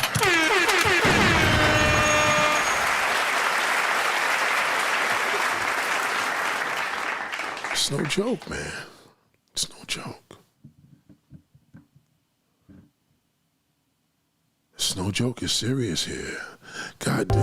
Hold up, it's crowded the poppy. We should probably get out of here. God damn, I love good music. But everybody love me on tour, but girl, it's not you. The world's staring. I'm kissing in the club like it's already. Good Lord. Ladies and gentlemen, it's been real. I appreciate y'all. I'm not a pastor. I'm not a minister. This knowledge is just coming from what I was taught. I have amazing parents. I have amazing uncles. I have amazing aunts. I had amazing ex-girlfriends. Amazing. Amazing. All of them. I still love all my ex-girlfriends. I forgive them. If there's anything I need to forgive them, I forgive them. You have to. You have to. You have to forgive. In order to move on, you have to forgive. You don't have to forgive if you don't want to move on. But if you want to move on, you got to forgive. You got to have a forgiving heart because people are fucked up. And not everybody was raised in my household. I'm not impressed by mansions. I'm not impressed by expensive cars. It's cool. I got a few cars, but my daily ride is a hoop day. I enjoy it. I feel amazing in it. It's nice. I ain't got to worry about nobody hitting the motherfucker. But all my nice shit, the batteries dead, shit sitting under covers, shit, you know what I mean? Simple. This is the gift. And all these souls are working towards me. All these people that have died in my life, their souls are still impacting me every day. I can still hear them. I don't ponder on how long they've been gone. I'm pondering on how long they still helping me. And it's working. That's why I had a lot of men that's coming here, and men are coming in to get it. They're like, yo, this is bullpen therapy here. Bullpen therapy. You gonna get it. Y'all go to your therapist, y'all get that therapy, but here you get bullpen therapy. We don't play. And sometimes the truth is gonna hurt. It does. Sometimes it's hard to look in the mirror and say, man, I'm fucked up. With everything that I have around me, I'm still not happy. Do you know you're worse off than a person that doesn't have those possessions and leaving in a box and happy? He's happy. You got all that shit. You got shelter, food in the refrigerator, transportation, legs, transport. Maybe you don't have legs. Maybe you got a transportation hub that picks you up. He don't got none of that shit and he happy and you all fucked up. Okay? That's when you know you crazy. God damn, I got all this and I still ain't happy. God damn, something's wrong with me. God damn. What is it? Because you're fucked up. You got to say that to yourself. You got to look in the mirror. Look in the mirror. Go in the bathroom. Close the door. Don't worry about family or whatever. You know, they may think you're talking to yourself. Say, man, I am fucked up. I got to get it together.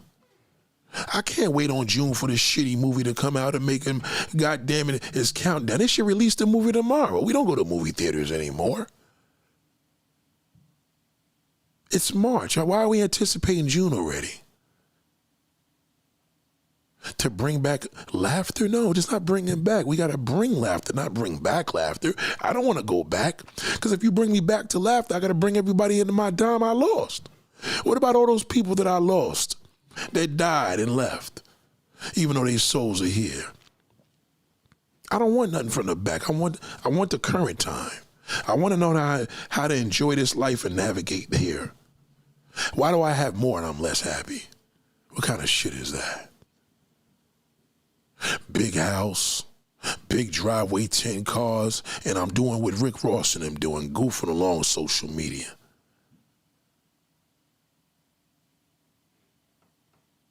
No love. I love you, Anna. I love everybody. I love everybody. And I forgive the people that fucked me over. I do. You know, because I would want them to forgive me because I fucked them. I fucked over a lot of motherfuckers. I did some shiesty shit. I remember back in the days I did some foul shit. And this ain't really foul, but there was this Bobby Brown album, right? So my boy lent me the CD. Long story short, I didn't want to give him the CD back. So I borrowed this shit. And then I told him I'm putting it under his door, like, you know, by his door with an envelope. And then I ripped the shit open and then I had like a hanger. I had a hanger as if somebody ripped it. And I told him, listen, it gets better though. Just trust me on this, man. So check it. Throughout that time, he caught a bad mental illness, got really fucked up, like to the point where he was on medication, lost his mother. You know what I'm gonna do? I got that CD still. I still got that CD. You know what I'm gonna do? I'm gonna take that. When I see Chucky, I'm gonna say, yo, man, this is yours. And he gonna say, what is it? You know, because, you know, he's a little, you know, challenged now. I'm like, this is yours, man. I'm sorry. I owe you that. This is your CD. God damn. That's how long ago. That's how long ago that was. Ain't that some shit? God damn. Shout out to Abstract for that super chat.